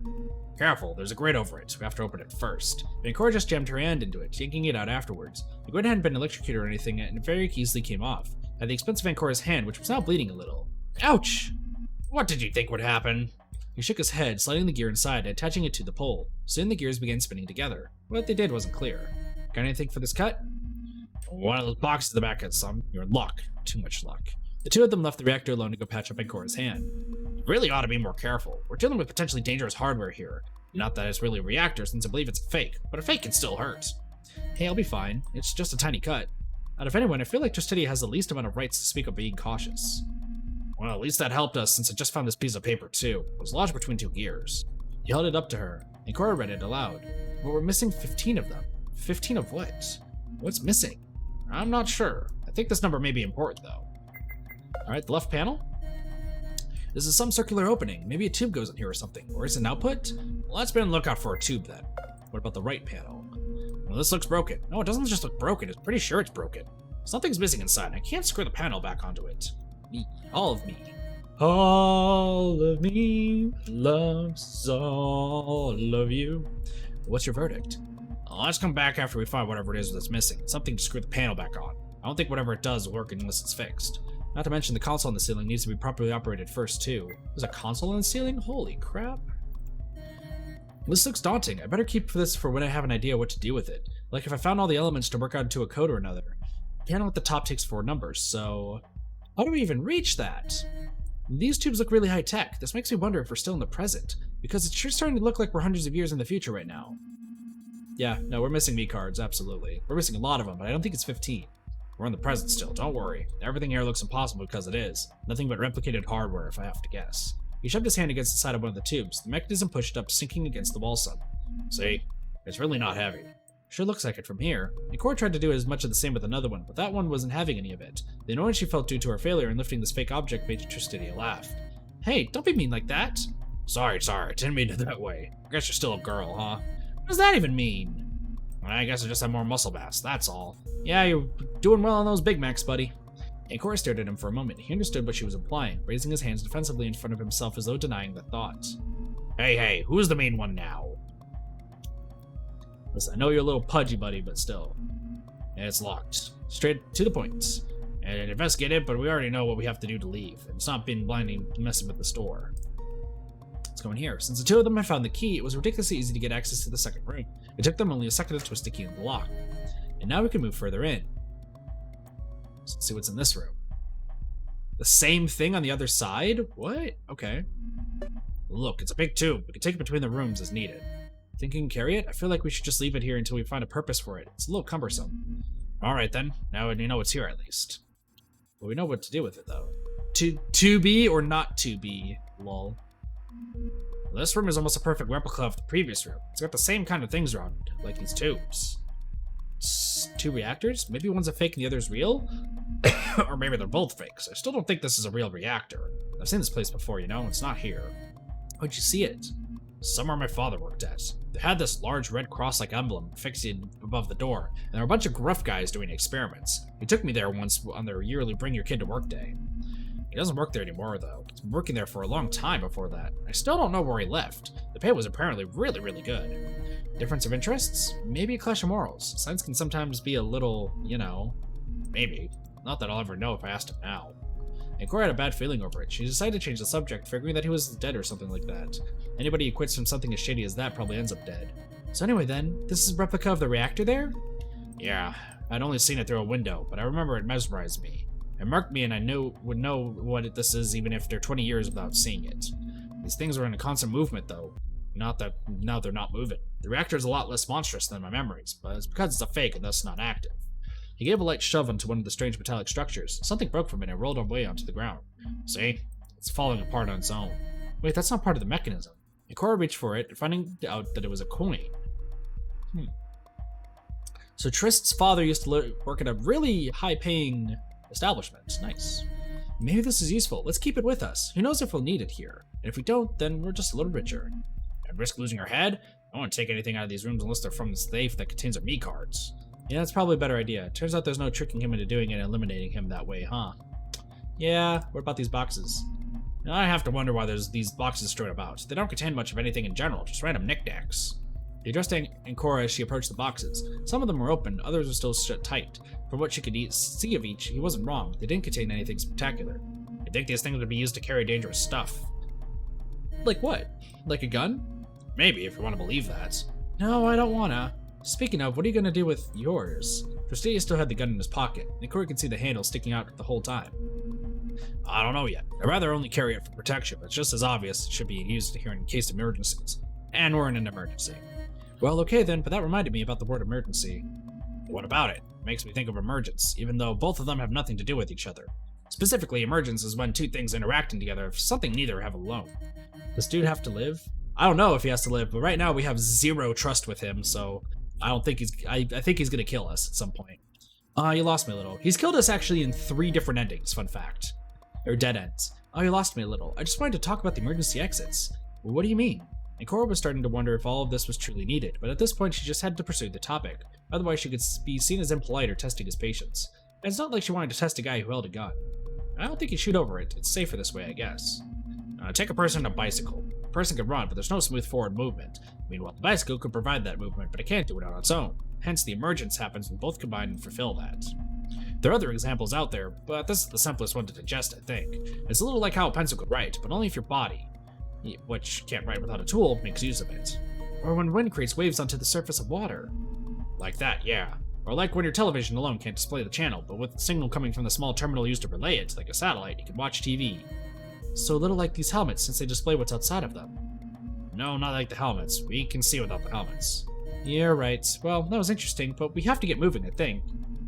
Sure, and by the way, I found a clipboard between those 2 of those boxes. He quickly checked what was written on it. Something about experiments, something about pairs. The number 2 is all over this thing. 2 reactors, it says to multiply all 3 numbers together. What could that mean? Maybe it's for a code or something? Multiply all numbers together, okay. They kept it with them for convenience's sake. What's in this tube? The large empty cylinder stood alone, separated from the rest of the reactor. It didn't look like it had a purpose. Despite that, Ancora pushed her hands against the surface. Look, my hand is flattened against it and my skin turns white. Well, that's because blood isn't going through your hands anymore. He did much of the same to show her it with concrete proof. But your hands aren't changing. Really? Guess I know less than I like to toot my own horn over. Or maybe just a little too fat. Oh, he doesn't want to be fat. He needs to do some push-ups, dude. Compared to the other reactor, which was in its lamentable state, this one just doesn't look broken at all. It doesn't need any repairs, that I can tell. Yeah, it's a little too complex for me to mess with anyway. I think it's in our best interest if we left it alone. Okay. I still can't push any of these. They're too heavy for me. Justidius showed off again by shoving his hand against one of them and reining it back with a hard push. He rather enjoyed being able to show off due to the fact he was not comparatively strong when in the company of just about anyone else than a little girl. Oh, come on. Stop with that already. Let's move back to searching. Okay, so I think I know what we have to do. So first we need to put the tube. It's a big thing. So right now we need to investigate left panel. We need to put it on. I can put the tube we found in here. Seems like it's just long enough to connect with the other output too. Between the side panel of the reactor and this glass cylinder, let's see what happens. After connecting the both of them together, the transparent cylinder drained itself of its acid. All of it was sucked out through the tube into the reactor's shell. The only thing left in the tube after another minute or wait was a weird part. Think it's safe to get it? Just let it leak out for a few and come back to it later. After a lot of dots, they're probably fine to take now. Having waited a few, the 2 of them disconnected the tube and the strange piece of hardware came out, seemingly undamaged from the acid it was drowning inside prior. It looks like some RAM. Think it really was acid? Probably not. Couldn't take any chances anyway. After the 2 of them reconnected the tube with the cylinder, the acid was pumped back into it in order to revert it to its previous state. Then they pocketed the item and discarded the tube back to the other room, no longer having any use for it. So what do we have, by the way? Missing 15 of them. Multiply all 3 numbers together. Piece of hardware. So let's see. Right panel? This looks broken. No, it doesn't look broken. I'm pretty sure it's broken. Something's missing inside and I can't screw the panel back onto it. What's your verdict? Let's go back after we find whatever it is that's missing and something to screw the panel back on. I don't think whatever it does will work until it's fixed. How much in the console on the ceiling needs to be operated too. Okay. See if we can find a screwdriver anywhere. Check down the grating there. I could easily slip inside and... I don't think that's going anywhere. I don't feel any air from the grates. It's probably just there for decoration. But they have to vent this place somehow. Unless this place isn't meant to really be used, then there's no problem if the air grows stale a little. But they probably still want to keep it fresh. I don't know, but that vent is out of order at least. Too much stuff. It would take hours to sort everything, I guess. Don't think I can lift that and can try again, but just assume they're too heavy. Trusted you could do it easily though. Guess some things are meant for some people to do. Can do here? I can reach this cable easily enough, but the box at the top is far too high. I guess we need a ladder to reach it. Trusted didn't bite, no matter how much Encora willed him to. Chaos is a ladder? What? Why do we get achievement Chaos is a ladder? What's the question? No one wants to talk about ladders. Let's just stop that entirely and focus. Too bad we don't have one. Maybe we have to climb using the cable. With only a slight look at Trustidia, one could deduce it wouldn't be any use of climbing a cable this small. It might even cause it to snap and render it unusable. I can try, but I'm not a good climber. Yeah, that's be a good one. Upon trying, Encora found it a lot easier than she might have assumed. All she had to do was use both her hands and legs to hold onto the cable, and before long she had managed to bring herself to the top. What does this box do? It's settings. I don't know what we should put them on. It takes 4 numbers from 0 to 9, but I don't know the combination. Just put them on whatever you want, I guess. I doubt this will do anything until the cable is plugged somewhere anyway. The solution has to do with the numbers we found, no doubt. I don't know. The 3 numbers we found were 2, 15, and 39.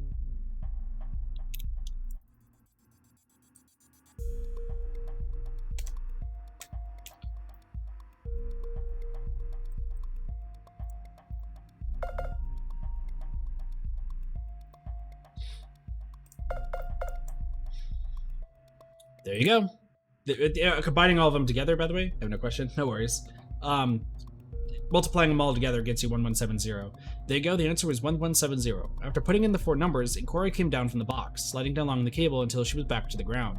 The machine was now giving a low hum. Hey, wait a second, you weren't looking, were you? Looking at what? My panties? Oh no, I don't have any interest in that. Not sure if you meant it that way or if it was a veiled insult. Well, damn. That's interesting. This is a big thing. To the right panel. The part goes here. Trustidia was already in the process of repairing the panel inside the reactor. After a few moments, he finished fixing the piece back inside, after which he could use the coin they found to screw the panel itself back on. A small light lit up as if confirming it was done correctly. Wow, that was pretty good. I'm impressed. Don't be. I just know a lot about computers because I spend a lot of time on one. You do remember I have that website, right? Just one of many I own. I like to actually get up and do stuff, though. That's why a guy named Marco started giving me tutoring on engineering. He came by my home often so I wouldn't get off my chair and do some menial work. That's Marco? Marco? We know that name! We know that name! We finally heard Marco outside of the visions. Engineering. Uh-oh. You want to exercise then? Yeah. I'm kind of tired of being the fat boy. No matter what I try, though, I don't get slimmer. The shaking of his head was full of sorrow and denial. Anyway, bring me the cable over there. This one? That's right. He connected the cable to the panel. I knew they go together. It looked too suspicious. There's still a lot of slack, though, and I can't make heads or tails of why. Maybe it's not important, but it's really stuck hard. He tried taking it out slow to show. Out slow, maybe, I don't know. But the panel wasn't having any of it. It was very well stuck there, and since that's where they had to go, something's happening. Status time? The screen on the side of the reactor buzzed and then changed its display. Now instead of showing stable, it was showing time. The cable was also pushed out of its socket, and no matter how much Trustidia tried, it wouldn't go back in. What do you think that means? I don't know. Looks like a small compartment opened on the side too. He reached inside, taking out a me card and a weird key with the letter T attached to it. Here, take that key. He lobbed it at her, and Cora did her best to catch it, but it fell to the ground. She went over to take it, adding it to the rest of her stuff. There are also 2 word bowls in here. I guess I'll carry them. Well, what are they used for? Beats me. Does it mean we're done here? But what's her answer? Don't we normally get some piece of paper to help us? I think it's pretty obvious. I'll let you think about it. Then just come with me to the door. I think you just don't know the answer. Who knows? Not him, apparently. Wait, what? We're supposed to know the answer by now? Am I supposed to know the answer by now?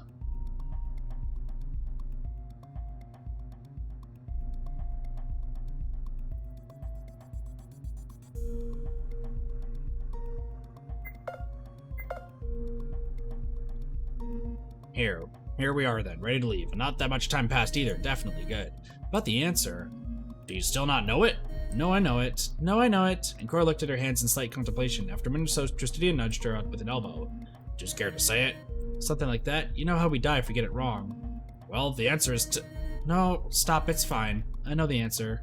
The girl's got her own pride to uphold. Let me out! Our true enemy is...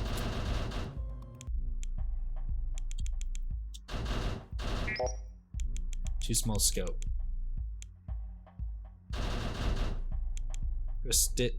Tristidia. Don't overthink. Too small scope. Don't overthink. Oh, our true enemy is time. Oh, that makes sense. That makes sense. That makes sense. Okay, our true enemy is time because we're racing against time. That makes sense. Who would I kill? Superbia. With a click, the lock came undone. Now they could leave this room. And Cora looked at Tristidia, who returned the gaze, but soon he left with the bowls and the meat card, having nothing else to do here. So our true enemy is time. Okay. He was also quite eager to leave this place, and Cora also had enough of this reactor, so she stepped out, clutching the key she found in here. That was now not just one, but two keys obtained.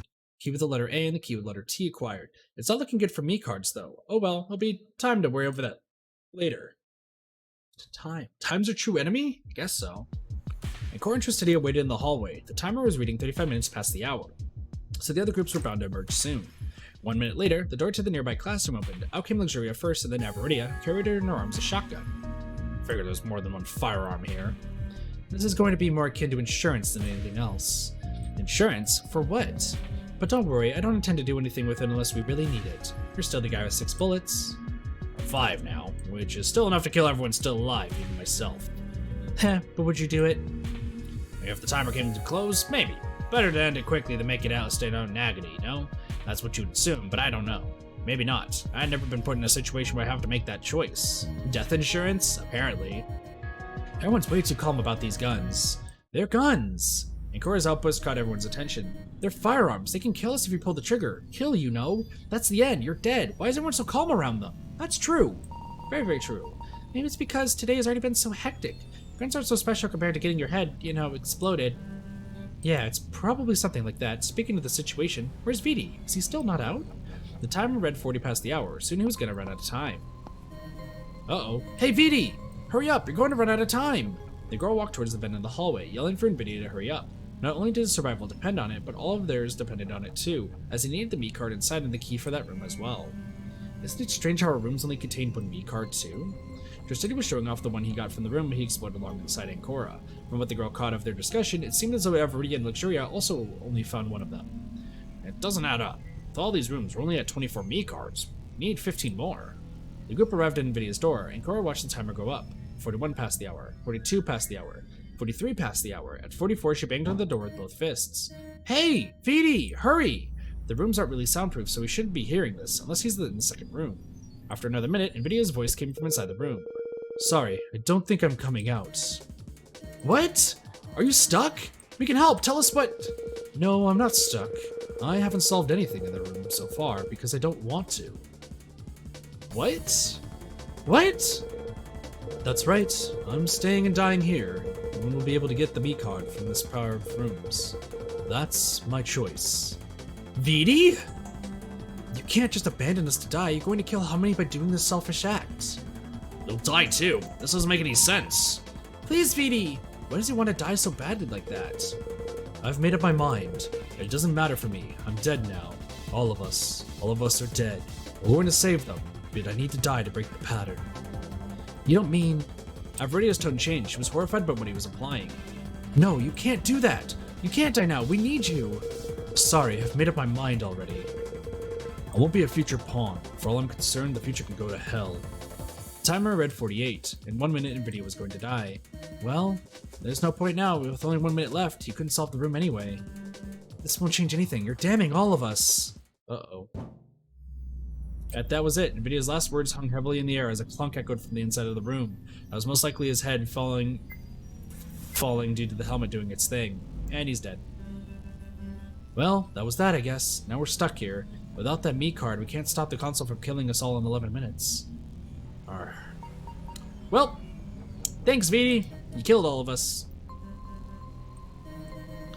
Well, let's go back to the crossroads or something at least. We can spend the last minutes there sharing information. There's gotta be something to do. No one answered Ancora, though. As she looked at them, she noticed they all had their shoulders slumped. None of them seemed in any mood to talk or even move. That's why Ancora pulled out onto Averidia's arm, but the woman only grabbed the shotgun. She had pointed it straight at the smaller girl. We're all going to die now. It doesn't matter what we do, and in fact, you know what? When the bomb inside of that console explodes, it's going to disintegrate all traces of this place. Even everything we did will become a secret. The mood stood still as those words were spoken, and Cora shook her head, denying what Averidia was saying. No way, we might still have a chance. I need to get out of here. Think of your relatives. There's gotta be someone. I have someone they're precious to me. Vinny just let himself die. He didn't solve the room. Yeah, I had someone. Her tone made it clear she didn't want to talk about it. The question was, when did she no longer have that someone? Was it just now? Was it earlier this day? Was it months ago? I guess it's better than doing nothing anyway. Let's go, group. And Cora took the lead, waving the others over to come with her. There was still stuff they could try. It was better to die trying than going out like a flame in the wind. But that noise made her abandon all hope. She froze in her tracks just like everyone else. Lux is dead. Before anyone had the time to move, an explosion came from within the group. Another one of them had lost their life. Normally Ancora would have screamed, but the suddenness of the event left her completely stunned. Fudge nuggets! Can this thing not go badly for 5 seconds? The blast had also helped in stunning the girl, as she's been sent down to the ground. It took a few seconds for her to rise back up, looking at what exactly happened. Tristidia's body was lying onto the ground like a— oh my gosh, it's Tristidia! Was lying onto the ground like a discarded, articulated marionette. His head was gone, and from the neck, red spread out. Clear, red liquid covered the surface of the floor. It was blood, and his head was gone. The one who held his gun was Luxuria. It appeared she took it from him, but she stuffed her hand into her hoodie's pocket. He was dangerous, and now we have 6 deaths, right? We have 3 left. Everybody didn't seem to care about shooting her for doing it. Yeah, I suppose so. I guess I don't need my insurance anymore now. He hesitated, about to discard the shotgun she had. It's not like it mattered anymore since all dangers were gone, but in the end, she chose to keep it, dropping it to her side and carrying it with one hand. And now Cora saw all of it happen, but she was too surprised to say anything. Luxuria moved forward and aimed the revolver against Averidia's back. Lux, why? By the time the woman could register what was really happening, the girl had already pulled the trigger around again at point-blank range. Pretty much immediately after, Averidia collapsed, leaving only Ancora and Luxuria on their 2 feet. We're going to die, aren't we? So it doesn't matter if I have my fun. 2 more shots came out, making Ancora scream in pain this time. 2 bullets were lodged into her leg, making it shudder and shift under her weight until she fell down to a knee. Lux, what are you? Oh, stop calling me Lux already. I'm Nico. Nico Hope. That's my full name. Well, thanks for telling me your, Thank you for telling me your name now. So she knows it. In that same instant, Ancora's body hit the ground as the pain became unbearable. Well, this is clearly bad. I can't do anything about it, though. Nico stepped onto Averidia's fingers to make her release the shotgun before firing again, this time into her hand, causing her to shriek out in pain. The girl with the revolver kicked the other firearm away. Really sorry, Ava. I truly like you because you're not like everyone else, but I can't have you interrupt this. It's all about Cora and what she did. You're just like all the others, aren't you, Cora? What do you mean? Like everyone else, you're always mistaken. Gee, how much of an idiot do you have to be to not get it yet? The small girl walked forward, finding the discernible uncertainty emanating from Ancora rather infuriating. The blonde girl was puzzled over Nico's choice of words. Something didn't add up. It's simple, Cora. I'm not a girl. I'm a boy, idiot. Huh? What? Huh? What, you didn't notice, Brent? Just like everyone else, but Ava knows already, though.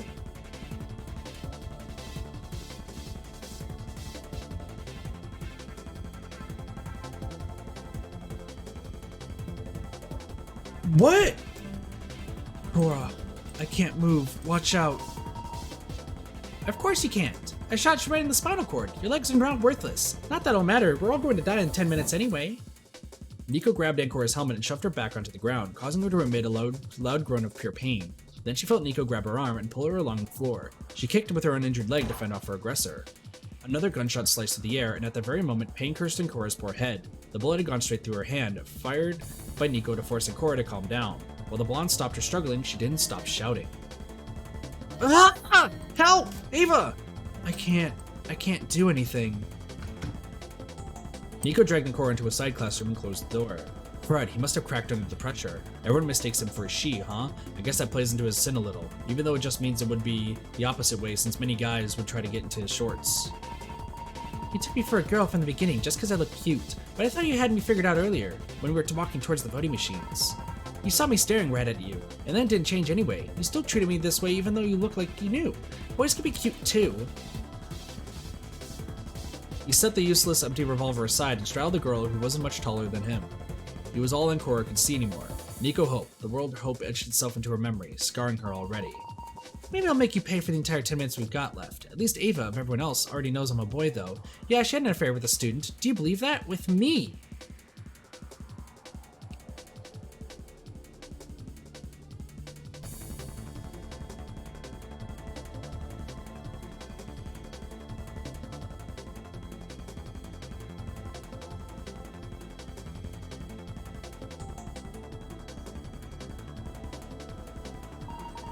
She's a pedophile.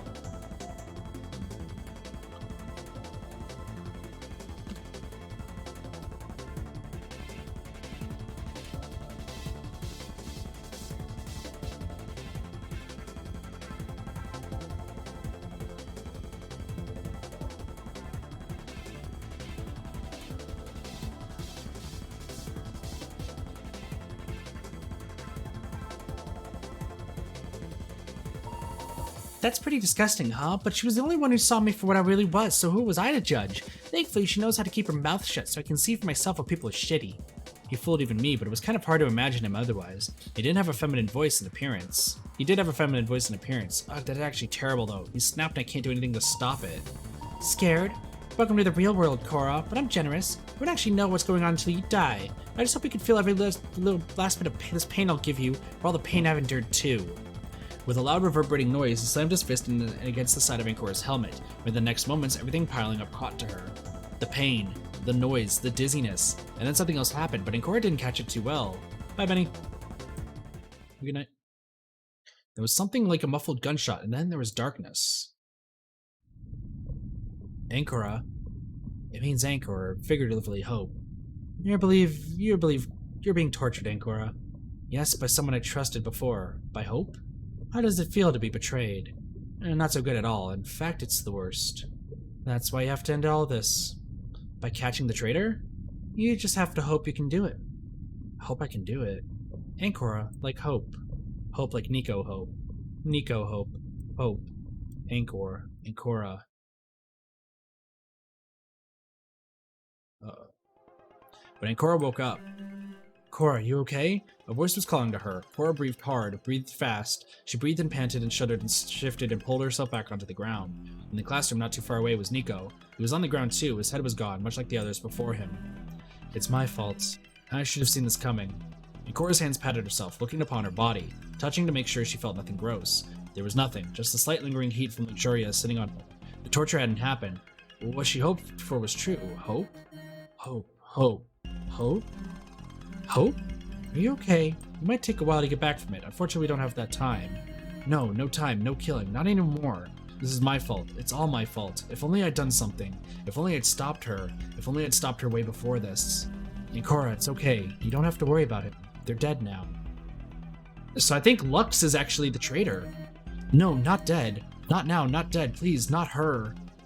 And Cora didn't say anything else. She was still under shock that someone would do this to her. It was one thing to participate in this already traumatic experience, but this was something else. It was too personal. By one of the girls she trusted the most too. No, it wasn't a girl, it was a boy. A boy who looked like a girl, who dressed up cute, who had been completely different than she expected, who snapped to make her pay. Whatever it was, it certainly had worked. Looking at the timer, Ancora despaired, and the 3 minutes remained until her demise. The fact grabbed her to pull her back into reality. 3 minutes, 3 minutes! Do we have to do something? There's nothing to do. All we have to do now is sit tight and wait. Ancora noticed Avridia wasn't standing up. The older woman was still on the ground. At first she planned to do something, but now she saw no reason to. Besides, she was right. There's nothing else to do now. Is that the end of this path then? This path I've chosen? Just dying with nothing else? There's gotta be something else after all that trauma. So you really can't... But how did you get in here? I pulled myself across the ground. While he was dragging you in here, I was trying my best to reach this door. When he closed it, I thought it was over. I can't reach the handle from the ground. I also took the shotgun with me. I'd kill this little piece of shit if it was the last thing I did. Because I did want to save you. So I used the shotgun to lift myself up to the handle. After a minute or so, I heard him slam your head down, or what I assumed that was. That's when I launched myself to the handle to twist it open the door. The door flew open under my weight. He noticed me, stood up, and he was about to kick the shotgun away when I blasted him almost point blank. I think I got his helmet since he was beheaded right afterwards. So right now, it's only us and Pig. We're the only two alive, and technically the third person, but still. Then I just waited, and he came back to reality a minute ago. Speaking of, time's almost up. Yeah, it almost is. Only 2 minutes remain now. After all that, is there anything else? Now is the time to ask. Angkor decided to go for the obvious. What's your name, then? My name? Oh, I guess I can say now. It won't matter. My name's Ecophil.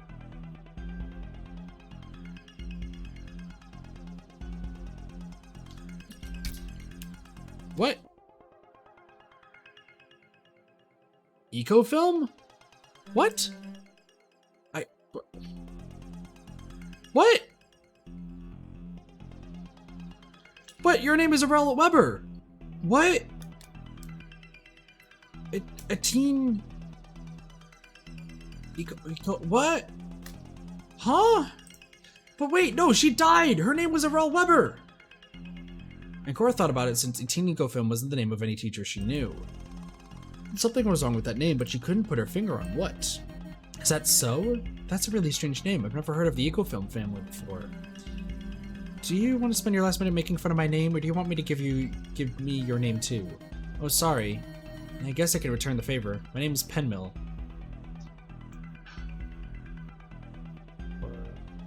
My first name... Something flashed inside of... Okay, it's all on Penmill. Something flashed inside of Ankor's head, interrupting her words. Something like a set of directives. Tristidia, directives acquired. What?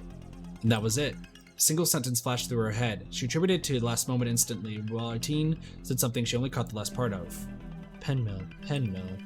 That's your last name, isn't it? I've only ever seen 2 names like that. A short pause followed. The timer hit 6 hours. And now we're all dead again. Again? Darkness followed, and then there was nothing. Again?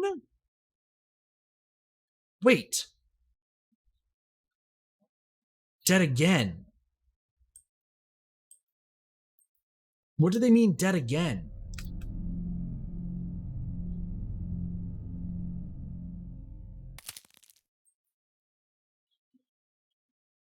I think I know.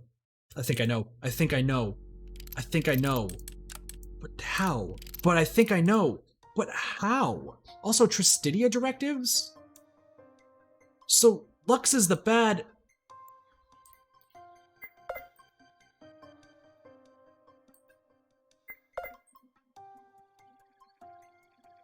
So no matter what, I'm stuck when I go down here. Okay, I don't want to do that. Autofill choices. No, autofill choices. So, seriously? I hit the autofill choices thing is the dumbest thing. Not gonna lie. Alright, so we need to get Superbia? Hold on, here's what I'm thinking. Tristidia, Luxuria, okay? Then we go to hanging out with Luxuria, so we can kill Lux immediately first. Alright, trust 1. Okay, so in this timeline, we have Superbia on our side. Do I want Superbia on our side? We might be able to kill Tristidia. No, we want to get Nvidia's trust. Nvidia's trust is way more important. So let's go here. I don't remember. So the big thing that happens here is that Luxuria started trying to swoon Gula into making Gula have her way with him. And oh god. All right, let's see what goes on here. This will be the last path we do for today, by the way. The doors unlocked when Cora finished solving the puzzle. Giving one of them a light push, she confirmed they can be opened and left their immediate area. Oh, by the way, she talks about her vision in this one when they're talking about comparatives and such. Giving one of them a light push, she confirmed they could be opened and left their immediate area to head back to the 6 other survivors. The entire talk process had taken a few minutes when she rejoined them, and didn't take long for her to understand the discussion about how to handle the team still wasn't over. Oh, by the way, Ira's alive. He's a lion. First of all, we should make the teams. Then we can all decide what to do with her. Okay, that's fair, I suppose. But how do we divide, though? We can be our element about going together, but won't that be unbalanced? Yeah, it would be. We all need to have the team that says someone good at solving those rooms, which would be Vidi and me. Well, can't be that bad either, if they escaped their room too. Unless the one who was good was in fact the one who died, which then begs the question, why they died at all. The Ghula's been unresponsive for a while now anyway. But we're going in this circle. You want to be to split? That's fine, I guess. What'd you miss? We're on a different path now where Ira, the lion, is still alive and Lux died in the vote. Superbia didn't like that and she glared at the two that were trying to split her up from Ira. And Cora chimed in before the situation deteriorated further. I opened the doors, the puzzle that is, it's solved now. Oh, you're back. I noticed you left a little earlier. There's a definite change in Invidia's tone towards her. Not sure how much I can count him as an ally anymore. Maybe it's best to be wary. So yeah, Lux is dead. We could probably raise our points with Invidia. And we need to raise our points with Trist. Yes, well, I thought it would be a good idea to do that while you all talked. It's not like you've given me any chance to explain myself, or that you're willing to believe me without thinking I'm weird. Invidia scratched the back of his head a little bit, as if he was embarrassed about his behavior towards her. Justidia didn't put so much as a veil over his own beliefs. That's true, but still solving the puzzle is good, see? She's still good, she's not so gone mental. She can come with one of our teams. Whatever, but what are the teams like in your head, Great Horseman? Maybe something like, first team would be Vidi and Ula, second would be myself and Bia, and the third would be you, Ava, and Cora. If you think I'm going to group with you... Yes, what if I think so? What if we have to balance ourselves out this way so we can actually all live? As if most of your comments of Five really matters. I feel like I should skip through this. We've seen this 3 times now, by the way. This is the 3rd time that we've seen this. I kind of just want to skip through this part, just so we can get to the choice. Is everyone okay with that? Should I just skip to get to the choices to see the new stuff with Trustidia, and I can just explain what's going on? Is that cool with everybody?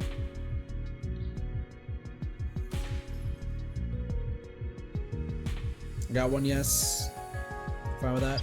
Okay, we'll just control through it. So pretty much what happens is they think that Ancora has lost her mind, and yeah, this is the 3rd time we've seen this scene. They all believe that Ancora lost her mind, that there's not really any way of like saving her mind, so they don't know who to put her with, and then they're just deciding that they need to go anywhere. But we need to walk with Trustidia. At first, the horse was a little bothered that Ancora came near him, walked with Ring A. After a few seconds, he addressed her on the subject of her visions, while the others spoke aloud a bit further. What did it feel like? Like what, the visions? Yes. Like an out-of-body experience. I don't really know what to compare it with. But it's like my head was getting full of random stuff. I see, so it's not really like having psychic powers, huh? I don't think so. So yeah, this is them like talking about psychic powers. Alright, so we need to befriend Invidia too, while we're here. I think this is the path where Trist dies. Yeah, this is probably going to be the path where Trist dies. So we get into this room, and we've seen this room so many times. So, and we should have Invidia to also 66. So we've already seen this, we've already done this move. So let's go to the flowchart. And now we can go to the split. And here we can go access Trustidia's helmet. So right now we may escape from the room. Ira has the gun. Gula was silent because she was scared that about Lux dying. And then Superbia knows how to operate a gun. Then Superbia and Gula get into an argument that ends with Superbia just being like, killing Gula. Gula's dead now. Everyone's freaking out, and now we can go into Trustidia's head. So let's see what goes on with Trustidia. That's the gist of what happens there. Alphabetical order, key. P equals 0, S equals 22.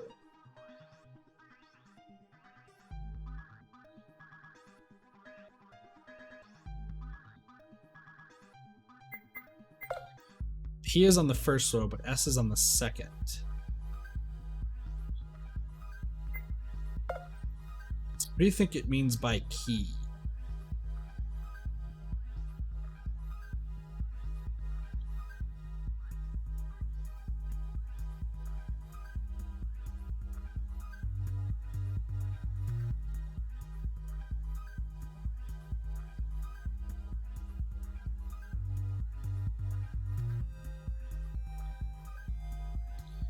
P equals 0? P is on the first row, but S is on the second? So what's on rows? Hold on, rows? Well, no, I don't think it's an answer key. It's Q, R, P, O, P. Q, R, S. There's 2 letters in between P and S. Listen, don't think too hard about what I just said.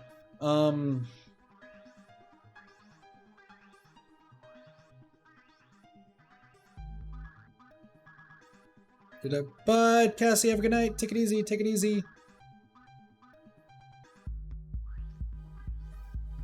P equals 0 and S equals 22.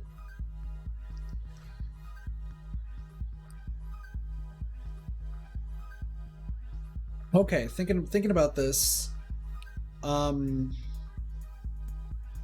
key, I mean there's the word keys that we have. P is on the first row, but S is on the second.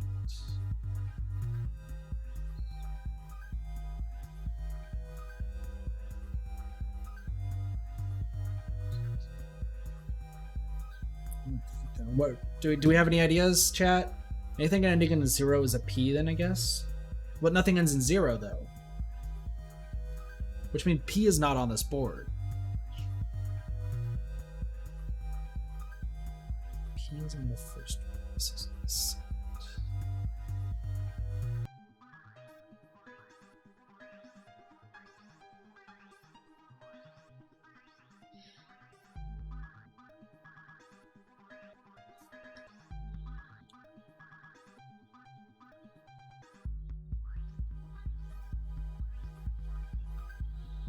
Yeah, no, I don't think they would double dip on the periodic table. They already used that. Plus P equals 0 wouldn't make sense. H would be 1 then.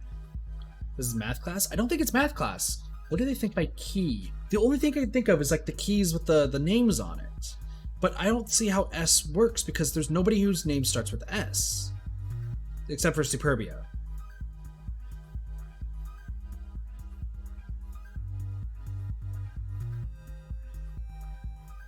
And there's 11 numbers here, and there's only 9 keys.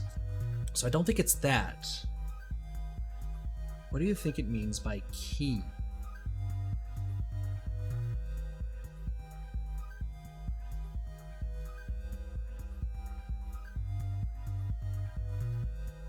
Well, okay. So what key equals P equals 0? What type of key? Welcome back, Mrs. Bean. Points. Okay, we're on to something.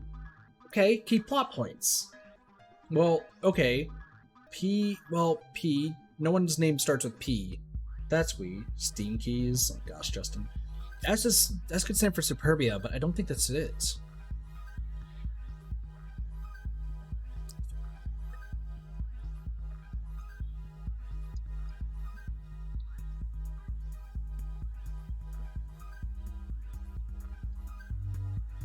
Pandora is 0. Okay, yeah, no, you're right. Pandora. Okay, never mind. You're right. I forgot about Pandora.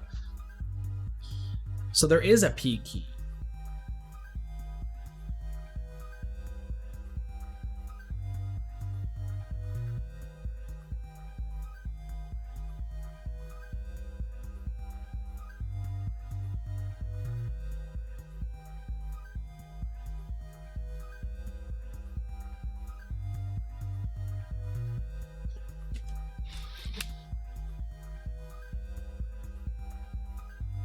Is on the first row, but S is on the second.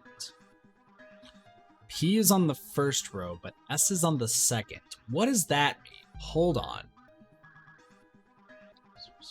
No, that would seem logical, but I don't think that's the case. I think we need to focus on P is on the first row and S is on the second.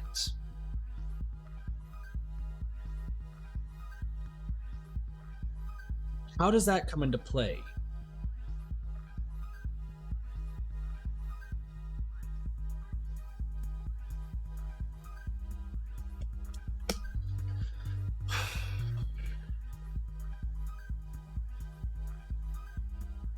Plus, keep in mind, Q and R are between P and the letter S. So, ideas? Definitely not 22. I can tell you that for sure.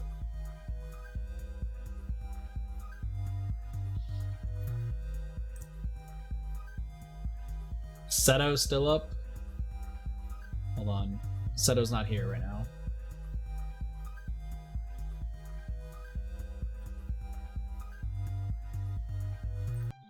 do you think it means by key?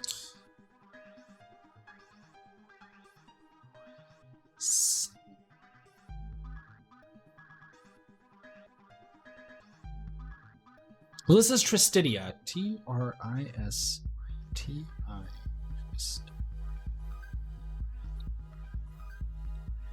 Who also has 9 letters.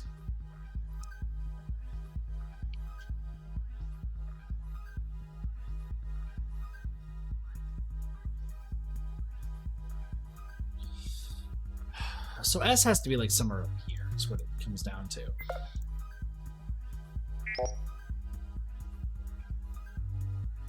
Alphabetical order. Key.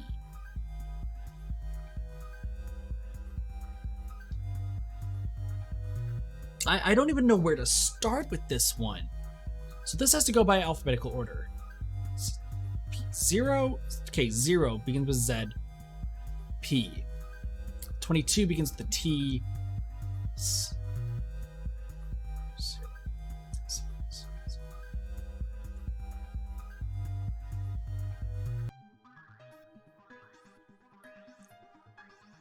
Zelda, now is not the time. There's no point for that. Stop. First off, welcome to stream. What could this possibly mean? I wish Seto was here. Seto probably knows. Don't care, honestly. I'm trying to figure this out.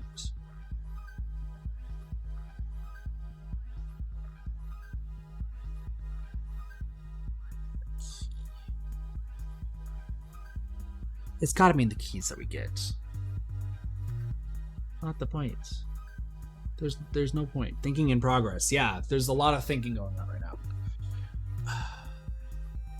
Are there any other keys in this game?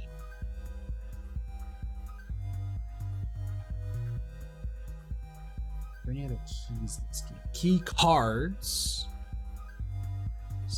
2.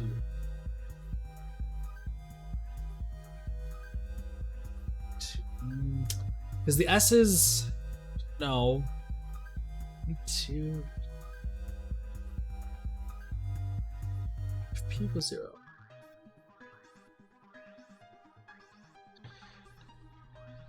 You're also the one using caps, Zelda. I don't think you need to tell Mrs. V to call. Also, you don't need to put Animal Crossing, please.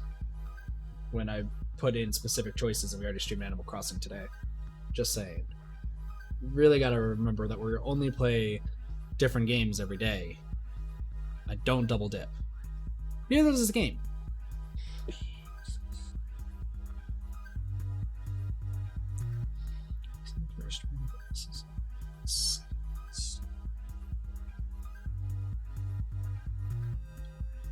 What is it referring to? My question is, P is on the first row and S is on the second. What does that refer to? What? P is on the first row and S is on the second.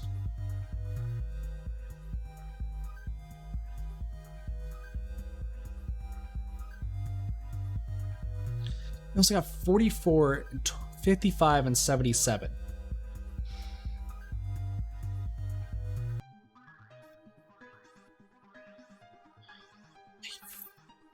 No idea. I have no idea. Seto's not online though, is he?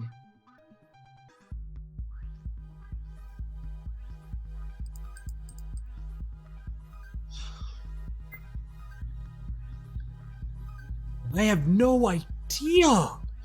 I can't. Hold on.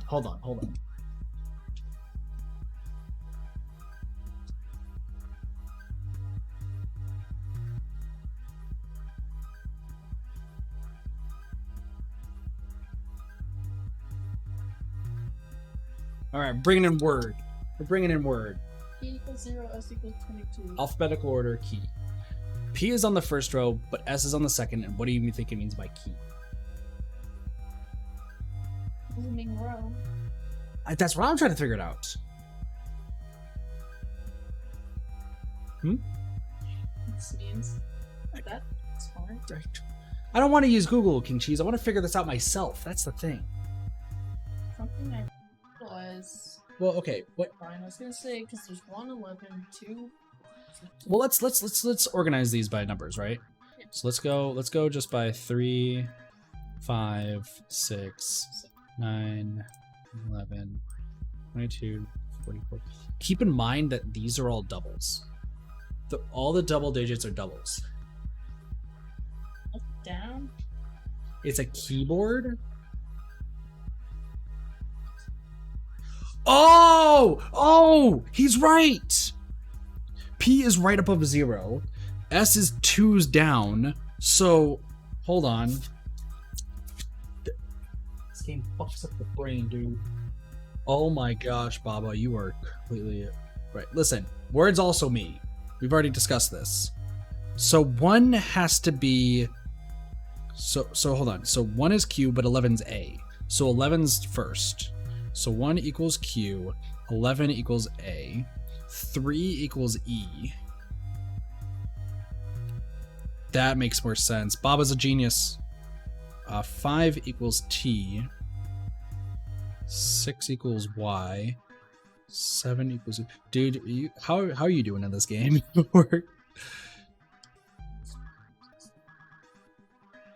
Nice.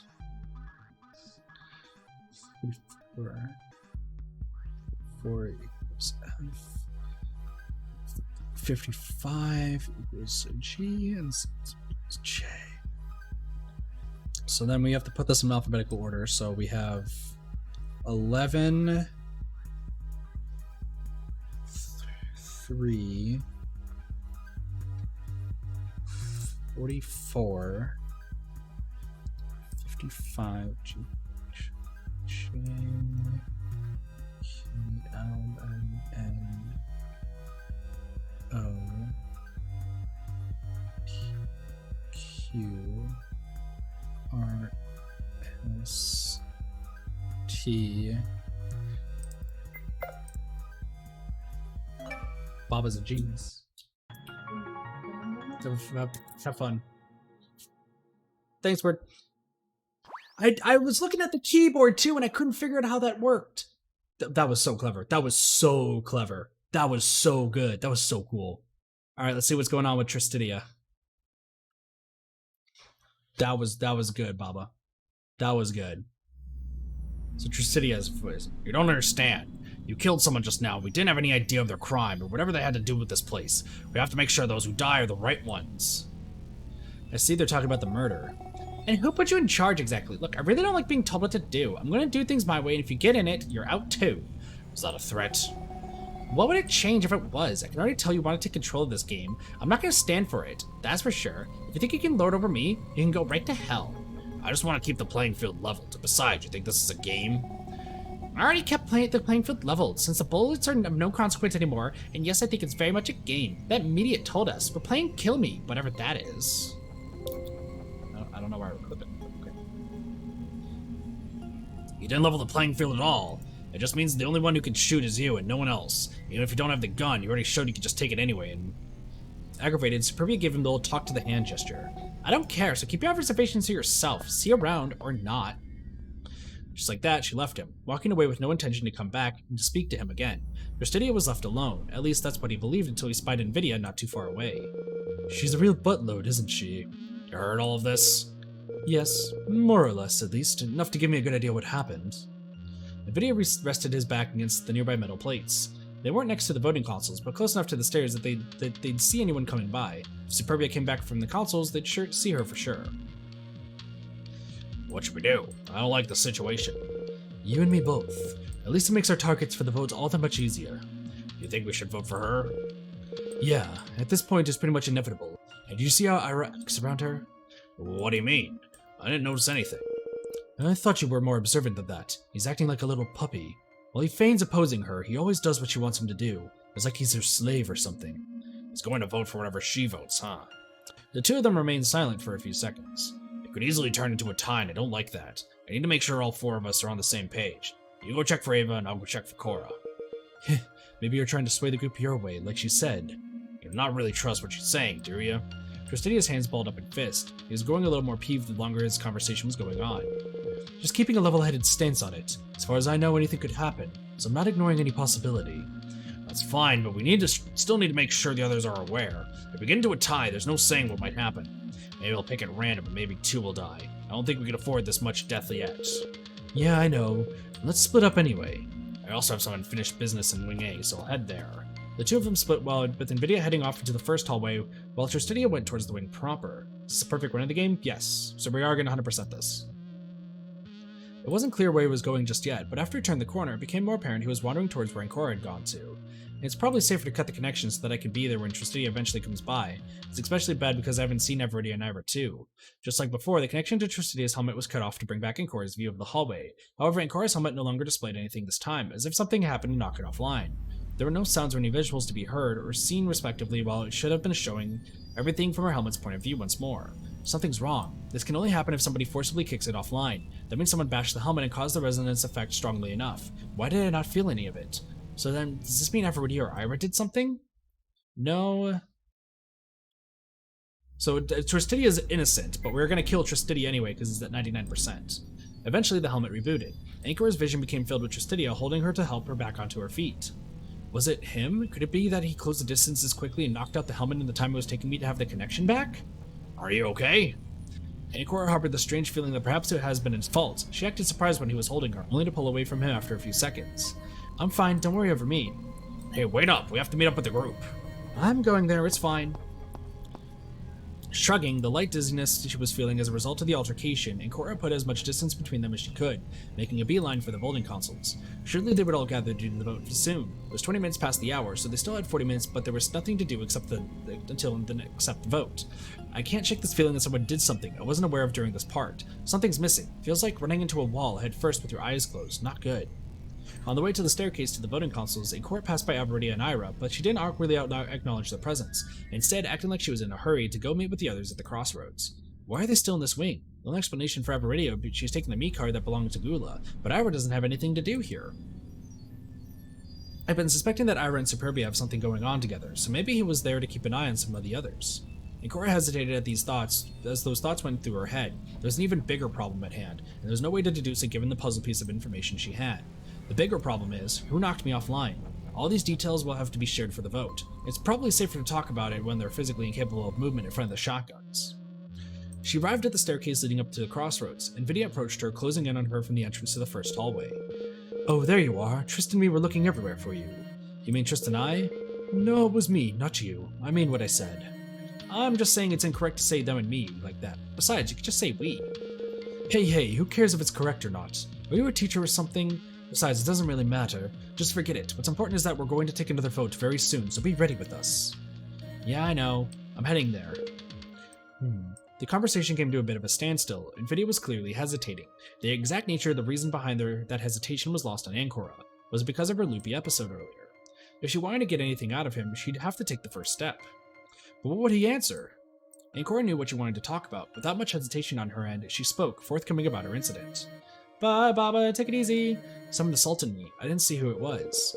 Is that so? Assault, like punched you. I was struck from behind. I passed out for a few minutes not long ago. It's probably this helmet that caused me to lose consciousness, you know? How Bia accidentally hit the ear of her helmet on the doorframe earlier and she screamed bloody murder? Imagine that, but from a direct hit. I wasn't around back there, so I can't say who attacked you. Do you have any suspects? He was more open to talk about it now. That act out of concern for her calmed Ancora. You came out of the first hallway, so it sounded like it wasn't you. Tris found me and helped me back up, so maybe it was him? I can't rule out that possibility. Otherwise, Ira and Ava were both in Ring A2, and then there's Bia. Oh, it can't be Bia. She's been around here this whole time as far as I'm aware. But you went to the hallway, didn't you? You might have missed her slipping by you. Tris went to Wing A when we split up. If she did, he'd have run into her, I think. Ancora can be sure now. Superbia definitely could have had a hand in doing something bad, but if Tristidia didn't run into her... Okay, let's eliminate Superbia from the suspects then. That would be great, yes. They had been so engrossed in their talk that they didn't notice the bunny girl coming by. She walked down the stairs to join them with a slightly irate tone. Are we going to vote now? Looks, time's ticking. We've not reached the next set of rooms yet. 3 already died, so we got a 50% chance of coming out of it alive too. Would it hurt you to be a little more sensitive sometimes? Nobody likes a giant bitch. Something's not quite right. Generally speaking, Superbia is a giant bitch, fine. But she's very forthcoming now. I mean, more than usual. She's definitely up to something. Superbia shook her head and clicked her tongue, annoyed. Just come up here. It's not magic, it's just a few stairs. Looking behind herself, Ancora noticed the rest of the group closing in. She decided to walk up the stairs before they caught up with the trio already in the crossroads. Contrary to what one might think, nothing special happened as the group acknowledged everyone else and stepped forward for the vote. Ankor took her spot in front of the booth with the shotgun designated for her. Alright, everyone is shotgun-faced. Let's go. All the cards were swiped, all helmets were fixed. At that moment, no one could move anymore. It was at that moment that Ankor realized the gun was missing from her boots. Wait, what? Somebody took the shotgun from us? When did that happen? She hadn't felt it for a while, but she hadn't focused on it before, having far more important matters to think about. Now that she realized that fact, though, this matter felt much more important. Unfortunately, now she was locked in, and there was very little time to think about all this. Guys, before we vote, I wanted to say, someone has the gun. It's you, isn't it? You took it, so it's safe. No, someone took it from me. It must have been when someone also knocked me unconscious, but I don't know who it was. Oh no, somebody took the revolver, that's right. The only person who can make use of the gun is Superbia. She's got it then. No, I don't. In fact, I don't have the bullets either. Someone took them from me too. No lies? No lies. If I had that damn gun, I'd tell you all to vote for someone right now. Who's got the gun? Who could take it from Cora? When I got it to her, she was passed out. It makes you to target then. When I got there, someone already knocked her unconscious. Listen to what I'm saying. Could have been you. I don't think anyone can prove otherwise, especially not yourself. What's your alibi, dude? Cora, seen him do it? No, I only caught part of the helmet. I was in the corner and then the sound surprised me from behind. Then I was whacked. It must have been one of the boys. Hey, that's a little bit early to say, don't you think? How the pig got the shotgun? Pig never had the shotgun. Pig had the shotgun, but that was from the safe in a different room fighter. That's how Pig got the shotgun. It's not from this room. They're talking about the revolver, not the shotgun. The only girl still alive couldn't have done it. And it's definitely not Cora anyway because the gun is missing, which means someone took it. Okay, so we have to figure out what's going on. The gun is missing. The bullets are missing. The person who took all of those is not Superbia. Who is it then? What's everyone's alibi? Doesn't matter if we're going to vote for Superbia anyway. Yes, because who has the gun and the bullets is the most dangerous person here. I was here the whole time, and I need to remind you someone also clonked me. I wouldn't lose those fucking bullets like a moron. She huffed aloud, clearly outraged at the fact she had to admit someone outmaneuvered her. I didn't see anyone pass me by except Trist. I was with me too, which really just leaves Trist and Vidi, but I didn't see Vidi either. Right, I was in the hallway the whole time after I spoke with him. Which means it has to be Trist. What about Ira? You want to say something about me? I was with Ava. You did come from when Araconda was before that point. Oh, I just checked up upon her. Why? No real reason. Was it because you were asked to by Bia? Huh? How did you know about us? I didn't, but you're not that hard to trick. Already is crafty. Ah, fuck. Whatever. Yeah, but Bia asked me to keep an eye on you. So you took the gun and gave it to her. I fucking told you I don't have the bullets anymore. Listen, it can't be him because it also has to be someone who clonked me too. He couldn't do it since he was with you, and he didn't leave you until you all came up here, after I got knocked out. Yeah, Alluri, he always stutters though. That's the thing. That's Ira's gist. He is entirely correct. Something didn't add up completely. Eventually, Cora realized they were missing something vital, something that proved who it was. Before I was punched unconscious, I heard a small noise. It was a little faint, but it sounded like metal moving, like a badly lubricated hinge. The group only had about 2 minutes left before the timer ran out, but the silence grew over the next 10 seconds or so. Everyone was thinking about what it meant. I think it was a door. If there was a panel in those plates that could be moved, that we missed this whole time, you guys saw that peculiar shape of the metallic plated wall? Maybe it's basically just telling us that one tile can be moved. Then Vidi could have taken the gun and the bullets after that once Trist left. You just keep nailing the deductions today, don't you, Bia? Vidi has the gun? Why does Vidi have the gun? The group heard the noise of the gun and safety coming off. The revolver was pointed straight at Superbia, and Vidi was holding it. If you don't want to die, you'll tell Ira to vote for Trist, and then you'll vote for Trist too. If you all don't vote for Trist, I'll be emptying this gun's chambers and all your helmets. What? Why? You'll die too, you know. And Cora can speak from the shock of the reveal. Was this what betrayal felt like? Completion's sake. Completion? Right, that makes a whole lot of sense. She clicked her tongue. Only 10 seconds remain. We have no choice anyway. Do as he says or he'll kill you. He's not hesitating or trembling. I don't think this is a bluff. And Cora hesitated. 7, 6, 5, 4, 3. Then she voted in the span of time it took to go from 3 to 2 as did everyone else. Bye, Trist. The screens above the voting console settled on Tristania's symbol. It was clear what was to follow. It was his execution. Every shotgun but the victims released their hold, leaving the participants to witness the macabre outcome. Trist is dead. Whoa. It only took a moment for the gunshot to come. It sounded like it had shot Tristania at point-blank range, but in reality there were no bullet holes in the helmet he wore. Time slowed down. Eventually everything froze. On high horse. There you are. It's impolite to talk without introducing yourself first. Very well, then many know me as Pandora. Unfortunately, I can't introduce myself. I don't really know who I am, you see. And you're also dead. That is also possible. A little scary. Being dead doesn't seem that bad, though. You'll say that you were dead for a long time before being born? Something like that. I'd still like to know my name, though. Why? I don't know. I guess it's a human thing to want to label. Having a name gives you some identity. So you wouldn't be yourself if you didn't have a name. Makes sense, doesn't it? A name isn't what you are, it's really just a label. Like any other word, in fact. Did you know some people are named after words? Like Rose? Yeah, like Rose. That's name's a word, too. Does that make them into the thing they're named after? I see what you mean. My name's not Rose, is it? No, that would be a little strange. Your name is Etini. Eteni, okay.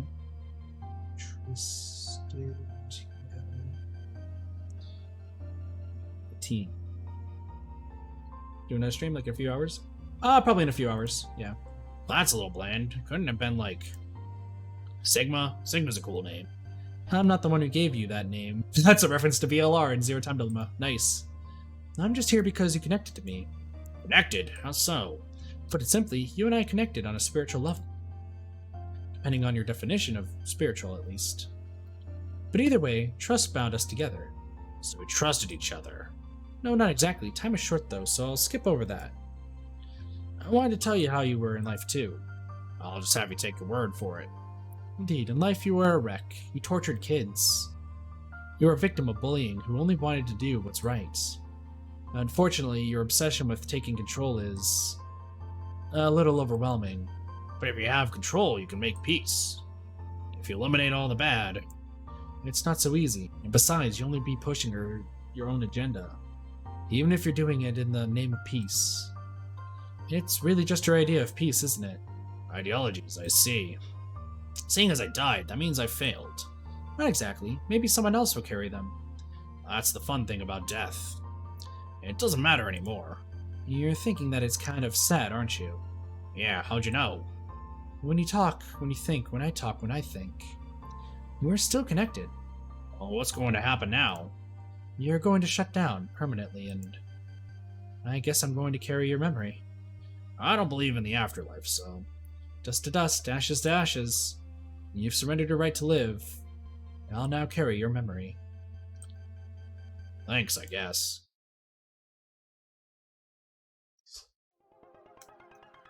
And Cora stood there as Tristania's body was on the ground. The situation was familiar. For some reason, she felt like she already had seen something like this before. It was probably because of Luxuria's death from earlier. Interesting. Without looking at the others, after the explosion engulfed Tristania's head properly, she put distance between herself and the rest of the survivors. Notably, there was a good reason to split up, as Nvidia had the gun and could shoot at anyone at a moment's notice. He had seemed stable so far, but now she was not so sure. The best would have been if the gun could have been kept, but at this rate things would fall apart. Cora, where are you going? A voice called for her, but she didn't answer. Instead, she walked down the staircase leading to the rest of the crossroads in Wing A. Surprisingly, Nvidia didn't call for her to stop or anything. It was as though he did not care if the others left. The group naturally split up even further. Cora watched from afar as Ira and Superbia remained behind, but Everidia split from them too. Nvidia sat in the staircase after a few seconds. He was looking at his revolver. Everidia joined Cora before long. She noticed the girl while walking away from the crossroads and stopped in her tracks. Cora, you okay? Cora can see Superbia had grabbed something off of Tristania's body. It's a key. He'd gotten it from a deduction room before, most likely. Yeah, I just didn't expect him to have the revolver. There's a secret door in the back of the wall of the metallic plates right in here, huh? I'd offer to go see where it leads, but no real point in exploring it when there's danger afloat.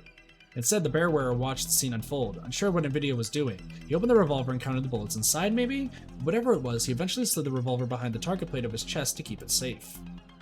Ira and Superbia were content not joining them yet, remaining behind while the voting booth. Instead, Nvidia stood up and approached the two girls.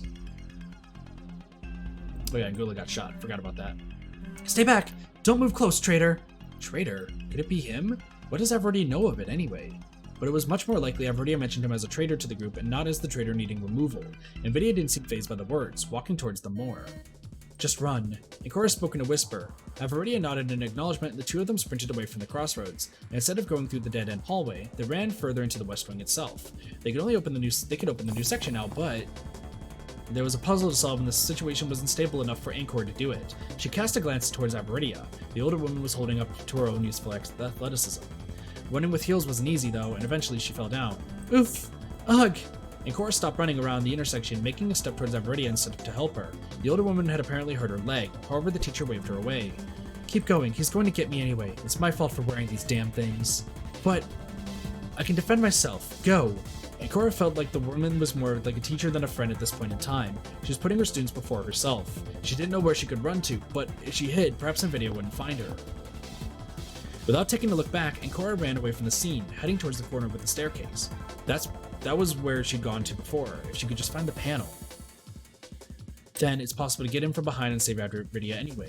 Looking at the wall, she wasn't sure which one she should try.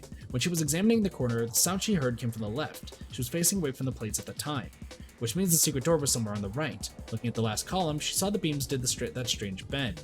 It clearly was that one. She pushed it and crawled through, almost ripping her sweater dress in the process. She came out to the first hallway momentarily. Alright, that's the secret hallway.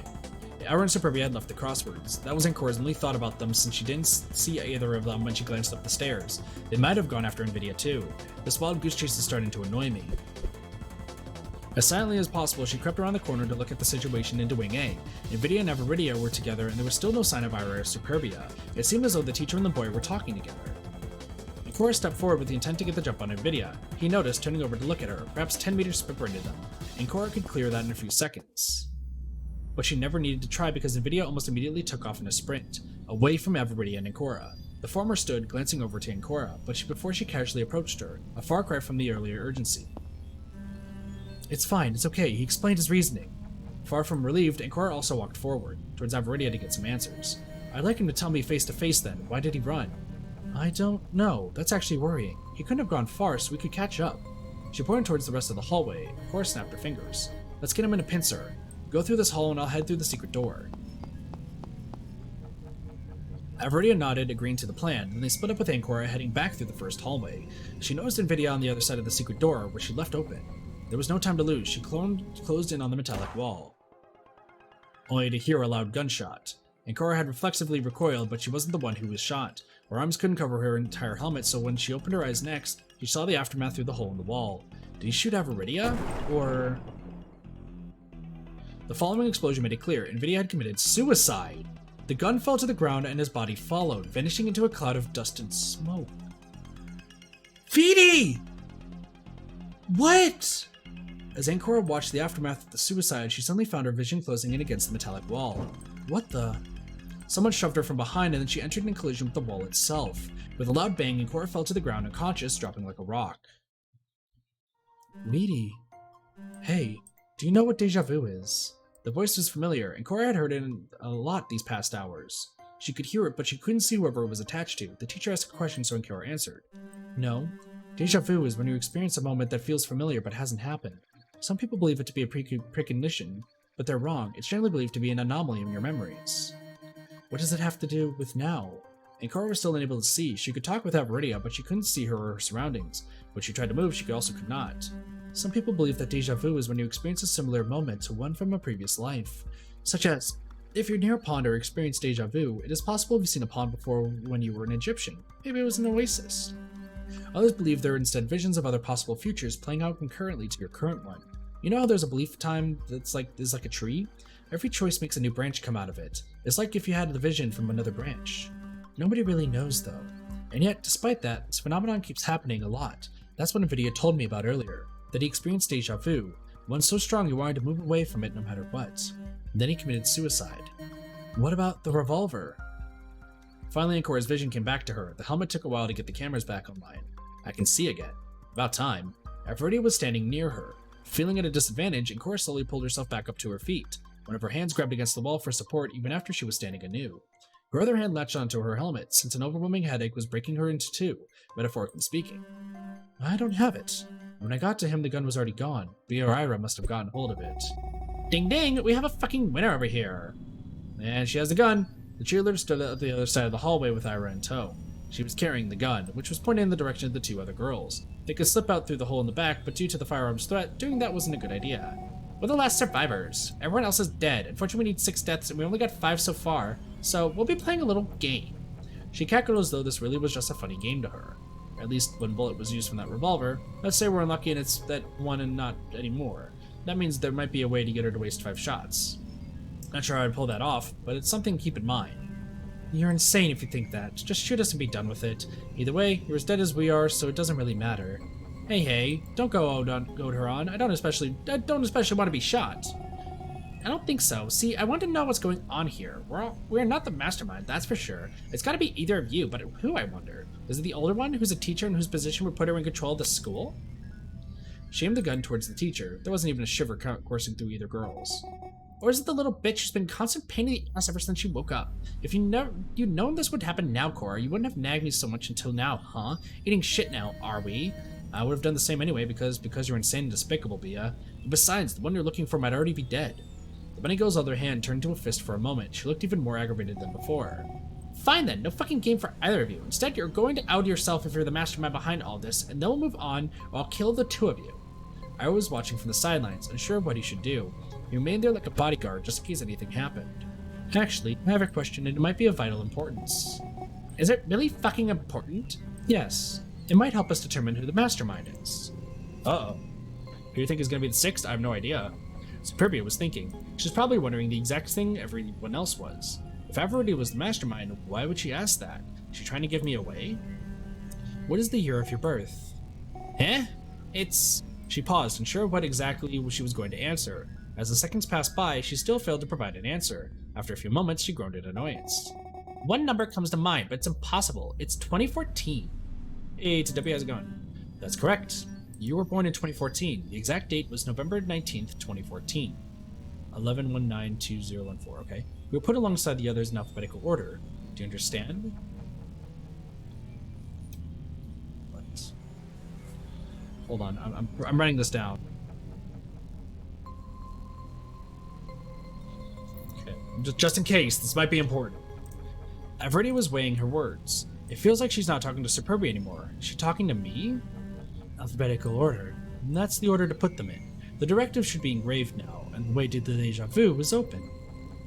Superbia gave another groan full of rage, unable to understand what Averity was telling her. While the teacher was talking, Superbia was taking steps forward, taking advantage of her focus on conveying a message. You're a raving lunatic! I'll kill you! Before the rabbit could shoot her, the pig leaped onto her and tackled her down. She tried to grab the gun, but she couldn't. A stray shot fired near Ira, and he decided to get himself mixed into it. That's 2 bullets gone. Maybe I've already had the same idea that I had. Technically 3 bullets, by the way. As the 3 of them fought over the revolver, and Cora decided to hightail it out of there. Turning around, she stepped through the opening in the plates. She even might get the gun. Let's just hope for that. And Cora suddenly locked up for a moment, shuddering all over. Instead of running away, she witched and shot. A gunshot rang out again, and from her position, and Cora see that it hit Ira, who fell over. The bullet had gotten him in the helmet. Shit, Ira died. Another explosion signaled someone had surrendered the right to live. This time it was him, thankfully for Cora and Veridia. Fucking bitch! Fuck! You're dead! You'll die! Everyone dies! She kicked Veridia off her, rolling over to stand back up. Her outfit was slightly dusty, but she didn't care. Instead, she let out a blood-curdling scream and executed the teacher with the 4th bullet. So Veridia is dead now, too. Upon witnessing the scene, Cora regained her composure and hid behind the plates, closing the opening. She waited for her to approach it to go through it, laying out a trap for the rabbit. But wait, what if she comes to the other side? Isn't it the same as being stuck in the corner? Yet Cora didn't budge. She waited there, both scared and tense. If Superbia's head poked out through the opening, she could use the plate and... Nothing ever really works out the way one thinks, and this was no exception. Superbia didn't pursue Cora through the secret door. Instead, she appeared around the corner far ahead. Fudge nuggets! Quick, jump through the hole! Cora had closed it up, thinking she could have used it to smash it against Superbia's helmet when the rabbit would have gone through the entrance. Die, bitch! A shot lodged itself into her leg, causing her to wince and scream. Only one more bullet rained. Actually, there's no more bullets! Cora finally managed to pull the hole open and slide through and limped forward, walking as fast as she could just to try to set an ambush somewhere else. Unfortunately for her, Superbia wasn't limping. She pulled herself through the opening and aimed for the final shot, dispelling Cora's doom. Okay, never mind, there's one more bullet. Naturally, she hit her mark. The girl fell down, panting in agony. Life was running out. It's inevitable when things get that chaotic. This body isn't trained enough to handle fighting like that. At least Superbia is going down too, since when the timer runs out, it's over for her. Sigh, we're at a dead end again. Like, again? Yes, again.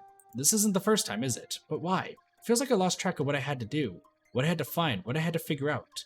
Deja vu, is it? The traitor, right.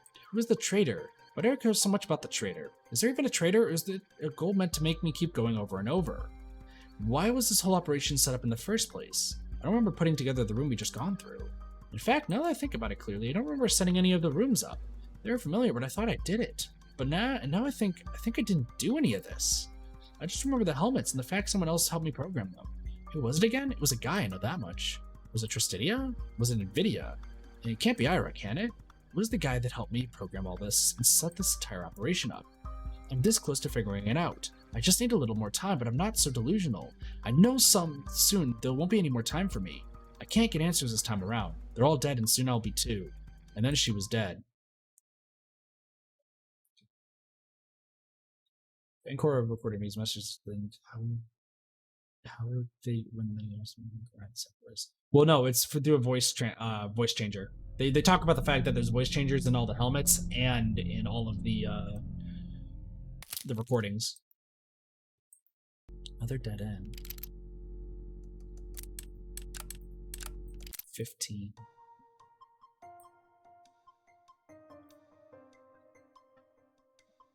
Something else is unlocked.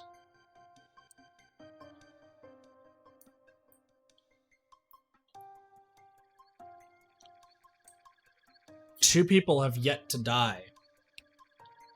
Bear and Wolf. Bear and Wolf have yet to die. Keep in mind, because look at, following Nvidia's death, he died, but we never got to hear his whole thing. We're super close. Said only one more ending? I thought there was, but no, there's more.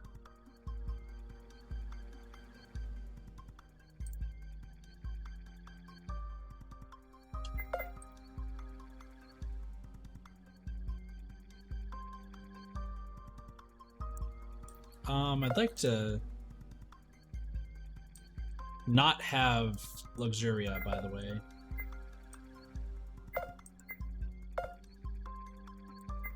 Good luck.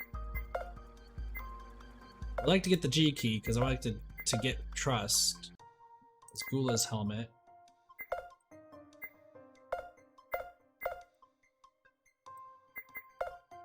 Oh, hold on.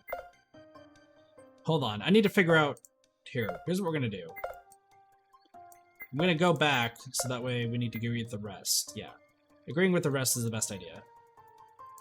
So we're just going to be here until it's done? Well, I don't know what else is next, you know? Oh, hold on. Trust one. Did I had to vote for Everidia. They killed Gula. Right here, we shoved Superbia out of the way. And then right here, we need to go choose this. It's 913. She'll kill Bunny, I think Horse. Well, no, Bunny's already dead in this timeline. In this timeline, we need to go check somebody else's helmet. But because Gula dies, and then this one, Luxuria dies. With Lux dying, because of Lux dying,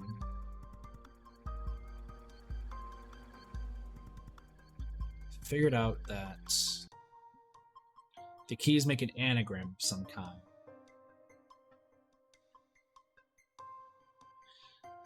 Gosh, there's not much left of this game, though, it seems. We still have these things left, which I don't know what those are. And technically we haven't killed Nvidia yet by vote, because this doesn't count. For some reason. Which means that all that's left is Wolf and Bear. And we still don't know about the girl who just showed up.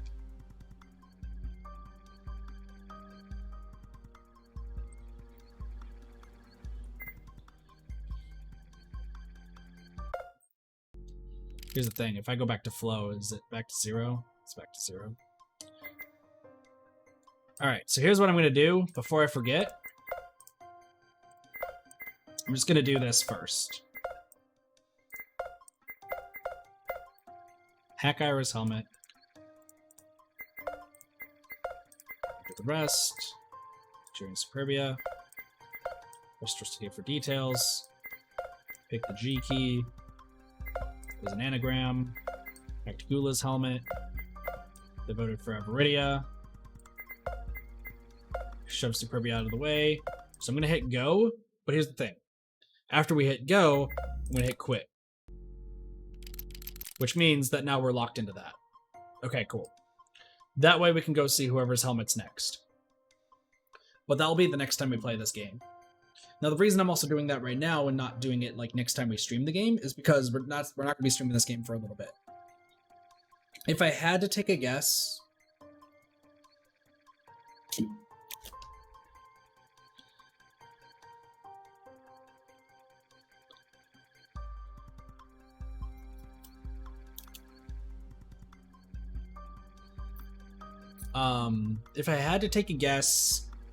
we're 2 streams away. We might actually be 1 stream away, but I think we might be 1 or 2 streams away.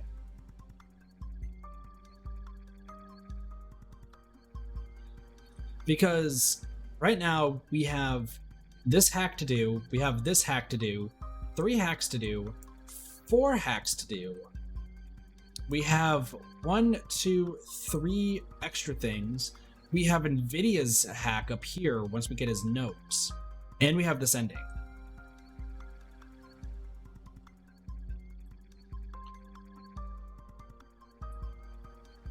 We have enough stuff left so we can see everything. Also keep in mind too is that we still haven't seen all of the trusts left. We still haven't seen every single trust, which is something else we're gonna have to do. I'd like to point out too that like there's only 3 people who are currently blocked. So now we can see Tristidia's face. Can't see Pandora's. There's NVIDIA. We haven't got unlocked NVIDIA's memory, and we haven't unlocked our own memory. So there's more to this. There's so much more. I love this game. Holy crap, this game is fan-fucking-tastic. This game is great. True, Laurie. Man, I like this game. This game is super good. So, with that being said, we're going to be doing 1 more stream tonight. We are going to be... I feel like, can you make content for another stream? Should we not? Let's just finish it now. Well, I usually do 3 streams on a Sunday, Lydia. As voted on by Discord, we're going to be doing Super Mario Maker 2 tonight.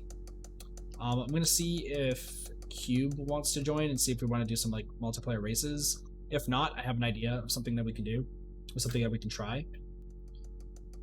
We might just do like world jumping or something, but it looks like that the vote was for... Oops, that's not the right button. It looks like that the vote was for Super Mario Maker 2, so that is what we shall do. Yeah. So, with that being said, just double checking everything, just to make sure. Yeah. So yeah, we're gonna be playing Super Mario Maker 2 in how many hours? I'd say give it about an hour, hour and a half. I'll start at probably like 11 or so, my time. Sleep could have been an option.